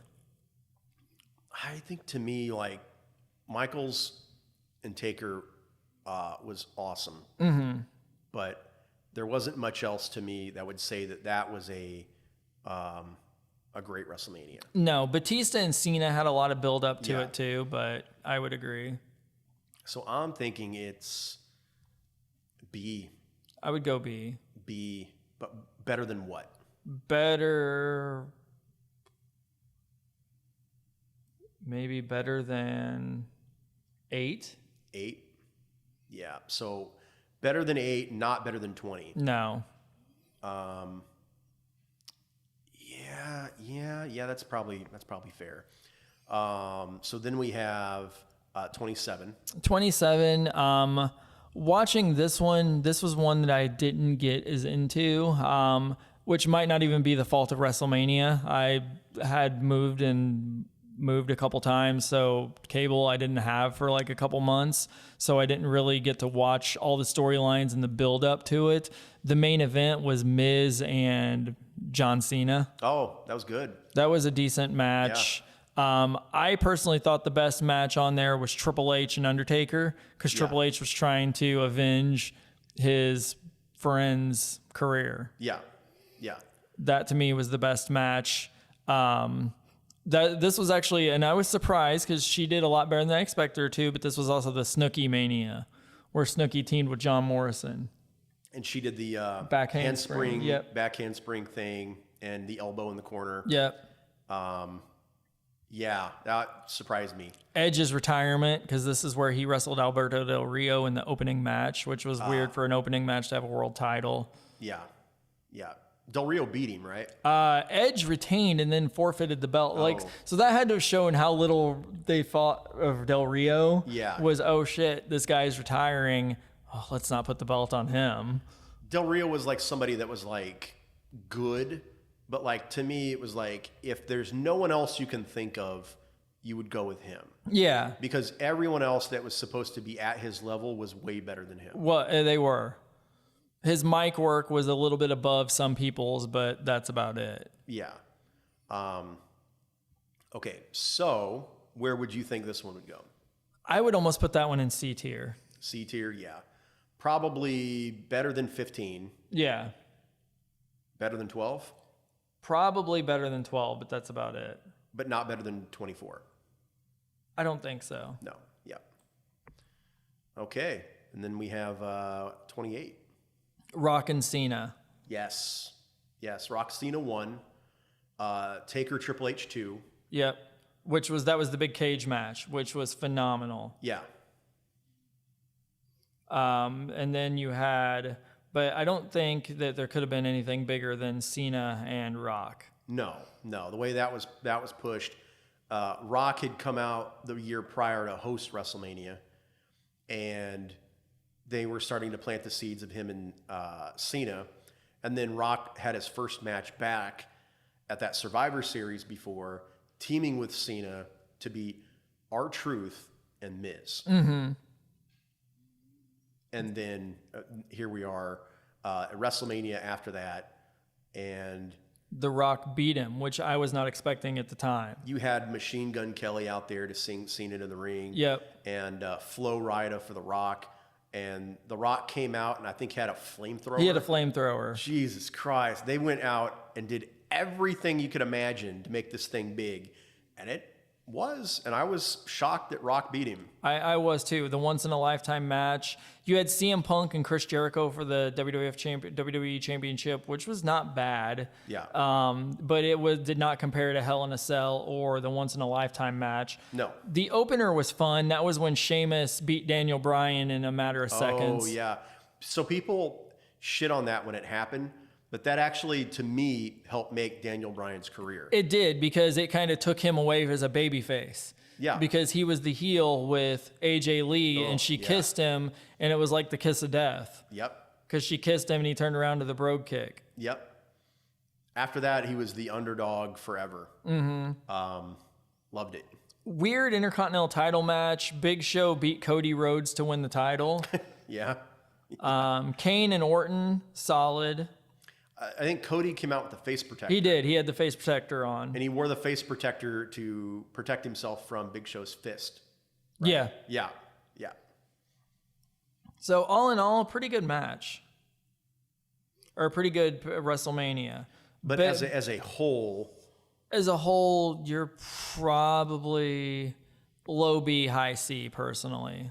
Low B, high C. I think a good place for that would be... I want to say it is better than... I would put it here. Better than this, not better than 20. I would go with that. Okay. So then we have WrestleMania New York, New Jersey. WrestleMania New York, New Jersey, which was the rematch of John Cena and The Rock, where The Rock was actually world champion and John Cena beat him. Yes. Triple H defeated Brock Lesnar, no holds barred. That was fun. Yeah. Undertaker defeated CM Punk, which there was a lot of build up to that match. I liked the match. I don't see how somebody could be upset about having to wrestle The Undertaker at WrestleMania. No, but he found a way. Because, the build up to that was great. Dumping Paul Bearer's ashes out. Good stuff. Paul Heyman mocking, because they dressed like Undertaker and Paul Bearer. Mm-hmm. Yeah. Loved it. The Shield against Randy, Sheamus, and Big Show. That was a fun match. Yep. Mark Henry and Ryback was terrible. But yeah, it was. Team Hell No against Dolph Ziggler and Big E. They tried with Ryback. They tried. They did try. Fandango and Chris Jericho, which this match was better than it had any right to be. Yeah. Which Jericho worked his ass off to try to make Fandango look good for this. Yeah, and he was never going to be, this like big star. No. He was always like, he could have had this, like hacksaw Jim Duggan spot. Yeah. Where like people love him, and he's going to win some, but he's never going to he's never going to win the big one. Because not all of your favorite wrestlers can be world champion. They cannot. No. And then Del Rio and Jack Swagger for the world title, which was not great. That's a world title match. That was the world title match. To go along with... That's a downgrade. Yeah, that's a downgrade, especially when your main event title match for Raw is Cena and Rock. Yeah, boy, that buried that one. It did. And it didn't have to, because you could have had another match. Exactly. For the other world title. Me personally, I don't like that there's two world titles, because then you can never have any of your characters on your show ever say they're the best. Exactly. Because there's an equivalent title on the other show. Yeah. Personally, I think like Cena Rock 2 is great. Punk and Undertaker, great. There's some other stuff that was direct. I almost want to say it's here. I would go with that. Yeah. WrestleMania 30. The biggest thing to come out of WrestleMania 30, in my opinion, was the end of the streak. Yes. Lesnar beat Undertaker. You get few moments in wrestling that are that polarizing, where people either love it or they absolutely hate it. And when that happened, people weren't expecting it. No. And then Brock laughs. And then there's fans that are just like, a building that big with that many people, and it's silent. Like, people can debate all they want about how Undertaker shouldn't have lost the streak to Lesnar. He should have lost it to somebody that he could make. But this was the perfect place to do it. It was. Because you created that moment, and people are never going to forget that. And when are you ever going to have that many people in a room and make them all silent? You're not. It's not going to happen. No. John Cena defeated Bray Wyatt. That was a fun match. Yep. AJ Lee won the Vicky Guerrero Divas Championship Invitational. Oh man, what a classic! Who could forget that? The opening match was Daniel Bryan against Triple H to lead him into the main event. Yeah, and that was the main event was good. Batista, Orton, and Daniel Bryan. Yeah. The feel-good moment where Daniel Bryan won and the crowd popped like crazy. Mm-hmm. Now, what they were going to do with him after that, I mean, he got hurt, so time could never tell whether it was a good move or not, but you got that feel-good moment. Yeah. I think that this WrestleMania goes, I want to say it goes here, A tier better than 7. I could go with that. Yeah. Yeah. And then the first WrestleMania where they stopped counting. 31. 31. Rusev coming out on a tank. Fantastic. Yep. Great entrance. The heist of the century was heist of the WrestleMania century. 31. One of the best RKOs ever. The RKO was fantastic. Orton, Seth, Sting, Triple Sting, H. Triple H, the match you never thought you would get. Yep. Daniel Bryan, another feel-good moment. He returned to wrestling and won the Intercontinental Ladder match, which if I was out with a head injury, I really don't know if my first match I would get. This guy goes in a ladder match. Yeah, that's what we need to do with him. Yep. And give him a title because we'll need him to be on TV to defend that in theory. Mm-hmm. Yeah. AJ Lee and Paige defeated the Bella Twins, which I think was the swan song for AJ Lee. I think this is when she left wrestling, was after this. Wow, she went off on a high note. Sarcasm. That was also The Rock and Ronda beat up Triple H and Steph. Yep, that was fun. That was cool. Undertaker and Bray I thought was really good. Yeah, the Sting Triple H match was a mess. It was a mess. It was like a fun mess. It was like, as a fan, you wanted it to win. If you took out, like, I hate to say it, but if you almost took out the fan, like, nostalgia of, oh my God, this is finally happening out of it. And you can't. It was probably terrible. Yeah, you can't take that out of it, because it happened. Yeah. Again, you can't subtract the feeling and the storyline behind the match when you rate it, because that's the whole point of wrestling. It's not to grade matches on a scorecard. Didn't Triple H have an entrance too with like a robot eye and some? Yeah, he was weird, the Terminator. The Terminator, yeah, he had the Terminator entrance, which was solid. Sting had Japanese drums. Mm-hmm. I don't know how that has anything to do with Sting, but they need to give him. They want to give him something big. Hey man, what are you into right now? I'm really into Japanese drums. Can we do something with that? Hey, say no more. We know a Japanese drum guy. We got you. We'll hook you up. Cool. I'm going to get my Japanese drums. I mean, I guess if he had all these years to think about that WrestleMania entrance, and he nailed it. Yeah. I mean, they couldn't have him descend from the rafters because it was outside, unless they had he could have parachuted out of a plane. He could have parachuted out. There you go. He's a crow and he's coming down from the sky.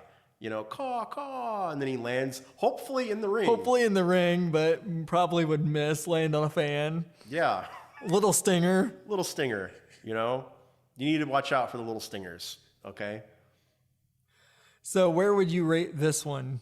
I almost want to put that as a high B. I would say I would go with high B, low A. High B better than 4. I would go with that. Yeah. So let's move that over there. And then 32. 32 was Roman Reigns and Triple H in the main event. Okay. This was, I think, the start of people getting sick of Roman. This was when people were starting to get sick of Roman. John Cena returns, joins The Rock for a little fun moment. Undertaker and Shane McMahon, Hell in a Cell, which I remember when they first talked about that match, I was like, really? They're giving Shane McMahon to The Undertaker? But that was a good match. Yeah, because Shane had come back and surprised everybody, because I didn't think that he was ever going to come back. No.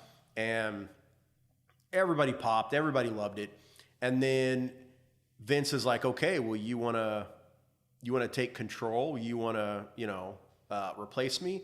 Well, you can, but there's a stipulation. You have to wrestle a match. Mm-hmm. And then he says it's against The Undertaker in a Hell in a Cell. And, he's basically wanting to punish Shane for upstaging him, making him look bad on TV. And, boy, Shane jumped from the Hell in a Cell. He did. He didn't fall like Foley. He just jumped. He consensually jumped off of that thing and did an elbow drop to Undertaker on the table. Did he hit the elbow drop or did he miss? I think he missed. Oof. So that one was rough. Right in front of his kids, too. Yeah, his kids were at ringside. They were right there. Yeah. Then you had Chris Jericho defeating AJ Styles. I mean, that's a good match. Yep. To show you how much WWE lost faith in Ryback at this time, the opening match, Kalisto beat Ryback for the U.S. defending the U.S. title. Love it. Love it. The Dudleys put over the Usos to kind of, that was when the Dudleys left. Yep. That was a good thing. Brock Lesnar defeated Dean Ambrose. Car crash match. Yeah, Dean, like John Moxley, whatever you want to call him, had wanted that match because he did an interview where he was kind of complaining that he had all these great ideas for the match and he wanted it to be more violent than what it was, but Brock turned all that stuff down. I don't blame Brock. If I was Brock Lesnar, I don't want to put my future at risk in a garbage match. You want to do that? Let's let you take the bumps and I'll throw you around. Exactly. You do all that stuff because Brock Lesnar shouldn't be having a CZW type of match. No, especially the way he's built himself up. Like, it just doesn't make sense. Isn't a video game. This is real life. And when those things happen to you, it can seriously screw you up. You can get career-ending injuries. You can, as Nick Gage proved in CZW, you can almost die. Yeah. And then, because you're wrestling in someone's, field, and then a helicopter has to land in a place that it normally wouldn't land, and all of the neckbeards have to scatter, and then they have to pick you up and take you to the hospital so that Nick Gage's life is saved. Yeah, why would you want that for Brock when you're Lesnar? making millions of dollars as Brock Lesnar? Yeah, I'm going to put that on the line in a match with Dean Ambrose, sure. One of the best women's title matches to date at WrestleMania. Charlotte defeated Becky Lynch and Sasha. Yes. Great match. Very. Where do you think this one would fall? High. I want to say it is A. I would go A. And it is better. I would say it's in between 30 and 7. Okay. I can. Yeah. 33, I think, is what we're on now, right? 33 is what we're on now. This one had the weird match with Bray Wyatt defending the world title against Randy Orton. Oh, that was on this after. match. Was that after or before Orton burned his house down and murdered Wyatt? I think this was maybe before. 'Cause that was a backlash, right? Yeah. Okay. So Bray wasn't murdered for the first time yet. No, he wasn't He's been murdered for murdered the first twice. time. Actually, by Randy, right? By Randy twice, yeah. Yeah, Randy's murdered him with fire twice.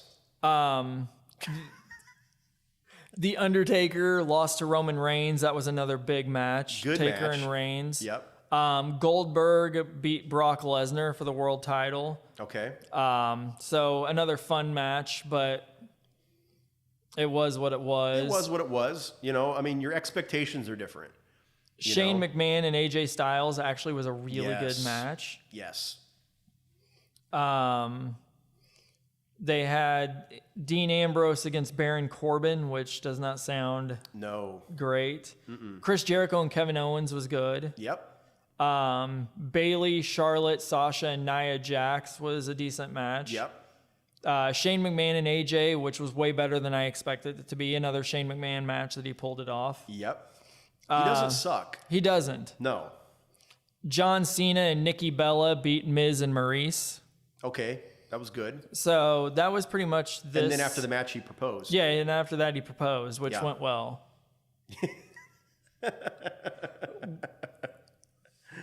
Oh, man.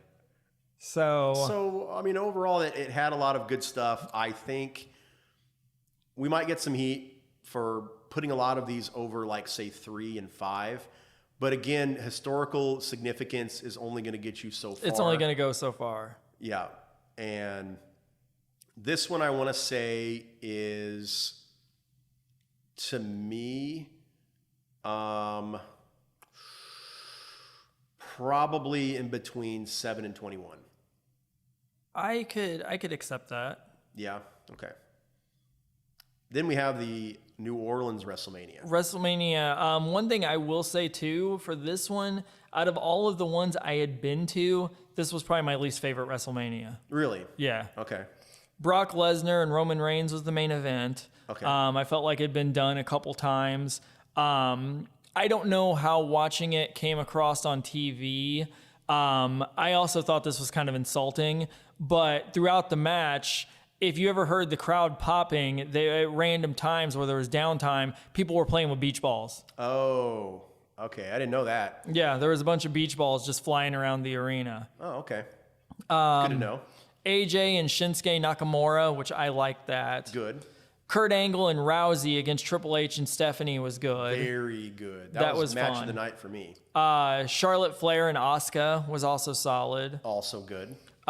This was the return again for the third time of Daniel Bryan, where him and Shane McMahon beat Kevin Owens and Sami Zayn. Yeah. Yeah. Also good. Yeah. The Usos, the New Day, and the Bludgeon Brothers had a match, which I like had a match. which was rough. It was a match. It was a match. The Miz, Finn Balor, and Seth Rollins opened it, and I thought that was good. I thought Nia Jax and Alexa Bliss was better than I expected it to be. They did the gimmick where Alexa was a bully, and Nia had to overcome that to beat Alexa, which I think if you were going to have that match, makes sense. Because Nia could just squash Alexa. Yeah. Alexa's like 90 pounds. So why would Nia have a hard time beating her? It's because they were friends and Alexa's a bully, you know? So yeah, it didn't suck for me. I think it was better than just a match. It was a little bit better than just a match. I think if it was just a match, it would have been worse, but it had that feel to it. Yeah. Cesaro and Sheamus lost the tag belts to Braun Strowman and Nicholas. Oh, yeah. People shit on this because it is silly, okay? But something to remember is that the child didn't get any heat in the match. He was not touched at all. Nicholas didn't touch anyone. No one touched him. So, you know, the kid wasn't in there hitting ranas on Cesaro and Sheamus. Braun did all the work, and it was supposed to make Braun look like, hey, I can beat a tag team with a child as my partner. Still wasn't great, you know, but what saved it was that they didn't have the kid doing anything. No, not at all. Where would you rank this one? You know, it was tough to place that one because we're starting to get a lot of A's. We are. I don't even know if I'd go with a B for that one. Yeah, I mean, to me, I think it's an A. You could go A? I could go A. Okay. But maybe low A. I could get behind that. Because that's also the Hardys came back. Yes, the Hardys did come back. I want to say it probably goes maybe right here in between 25 and... I can live with that. Yeah. Okay, so then this next one. WrestleMania 35. This was the main event. Ronda Rousey, Charlotte Flair, Becky Lynch. Yep. Solid match. Great entrance. Great. The helicopter with Charlotte dropping down. It was fantastic. Like Flair's helicopter ride when he landed in the baseball stadium for his match. I can't remember who it was against. I should know this, but you know, Kerry Von Erich. I'm Kerry pretty Von sure. Erich? Okay. I'm pretty sure. I'll have to check, or someone in the comment section can say, actually, you're wrong. It was actually this match, and this is the date and time, and this is what the weather was like. But the point is that it happened before, and it was a nod to her dad. It was. Yeah. And this was actually, a lot of people might not realize this, but this was a weird WrestleMania this was the first ever WrestleMania that went 2 days because it ended after midnight. Okay. And another big thing was that people watching it at home wouldn't have known. This was the last WrestleMania I went to, but like I would say 5 minutes after the match ended was a pouring down rain. Wow. So good timing. Yeah, good timing. Daniel Bryan beat Kofi Kingston. Kofi Kingston beat Daniel Bryan, which was a feel good moment, but I felt like they had no plan after that. He won the Captain Planet belt. Yep. Brock Lesnar and Seth Rollins. I'm glad they opened the show with that. It was fun how they did it. I liked it. I don't know what you thought with it. No, that was good. That was like the best way to do it because Rollins rushed him. Yeah. Because he came out through the crowd and attacked Lesnar from behind. Batista and Triple H, no holds barred. I liked that. Yes. He pulled his nose ring out with pliers. Wow. Shane McMahon and The Miz, Falls Count Anywhere. That big fall from that scaffold was great. That was good too. Roman Reigns and McIntyre was fun. Yep.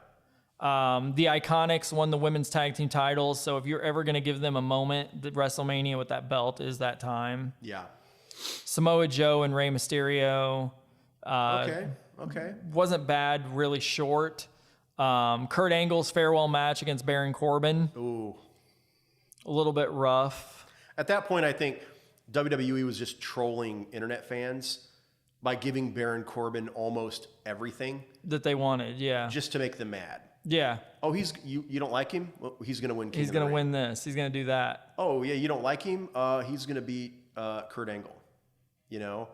I feel like that's what they kept doing with him, hoping that would like get him heat, but I don't think it worked the way that they wanted it to. I don't either. I mean, all in all, I thought it was a decent WrestleMania. Where would you put it? I would probably say that one was a B Mania. B Mania? Yeah. Better than what? Better than,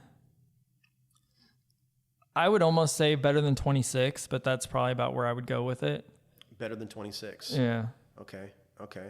So like right here. Right there. Yeah. All right. That's fair. COVID WrestleMania.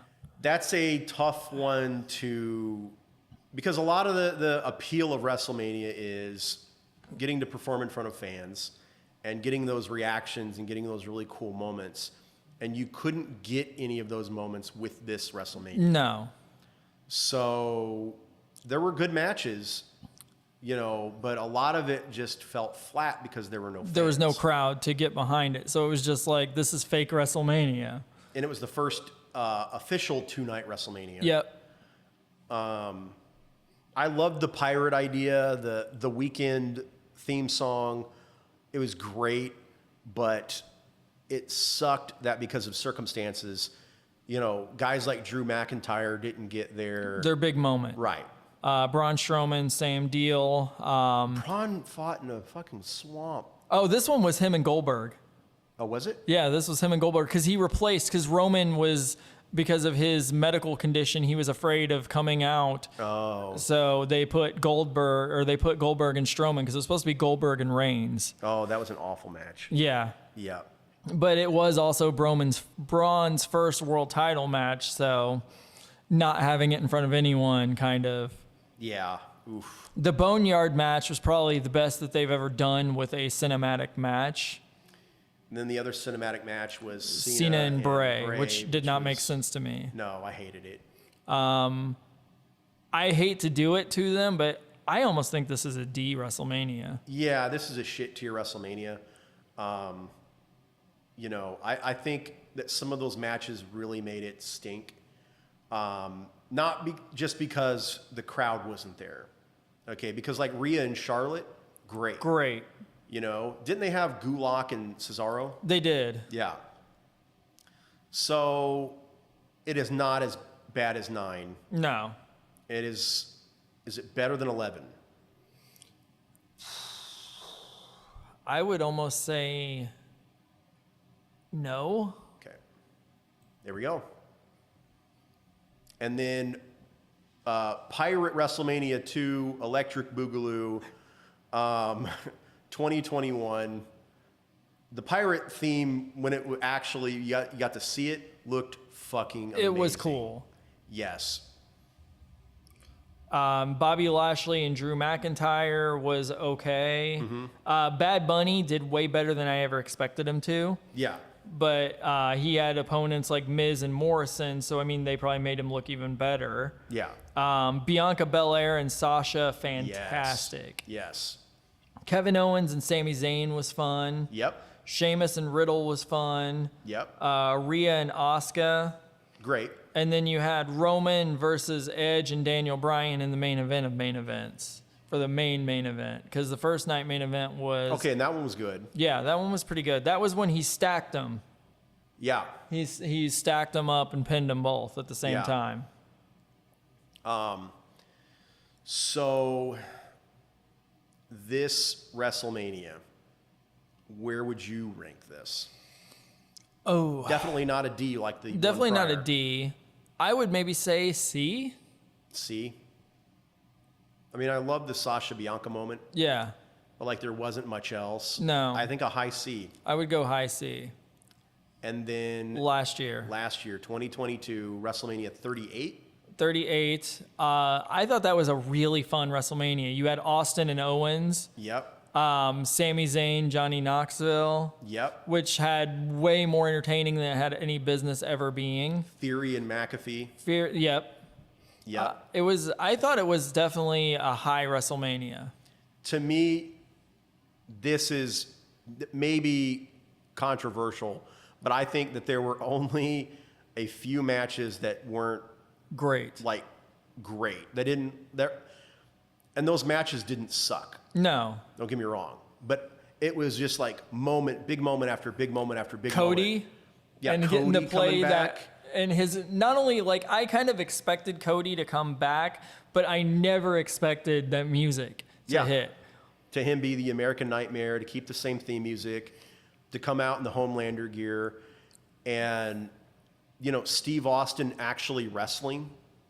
And Owens, whether Austin, however you want to look at it, Owens made him look like maybe not the Austin of old, but definitely not what I would have expected the Austin of now to wrestle like. Yeah, probably the best Brock Roman match ever. Yes, very good. Yep. To me, this is the best WrestleMania. I could put it in S tier. I would put it in S tier. Do you think it's better than 18? I could go either way. Okay. So however you would want to rank it, I'll accept it. To me, it is the best. Come on, the best WrestleMania to date ever so far. So this is what we think of the WrestleMania tier list. You let us know your opinions, especially like WrestleMania 9. If you think it belongs anywhere other than that, you're probably wrong. Yeah, and it's okay to have a wrong opinion. But let us know. Yeah. Let me know if you disagree with me, and if you do, you're wrong. But this is the KR Show WrestleMania tier list. So thank you very much for joining us, and we are out of here. See you later.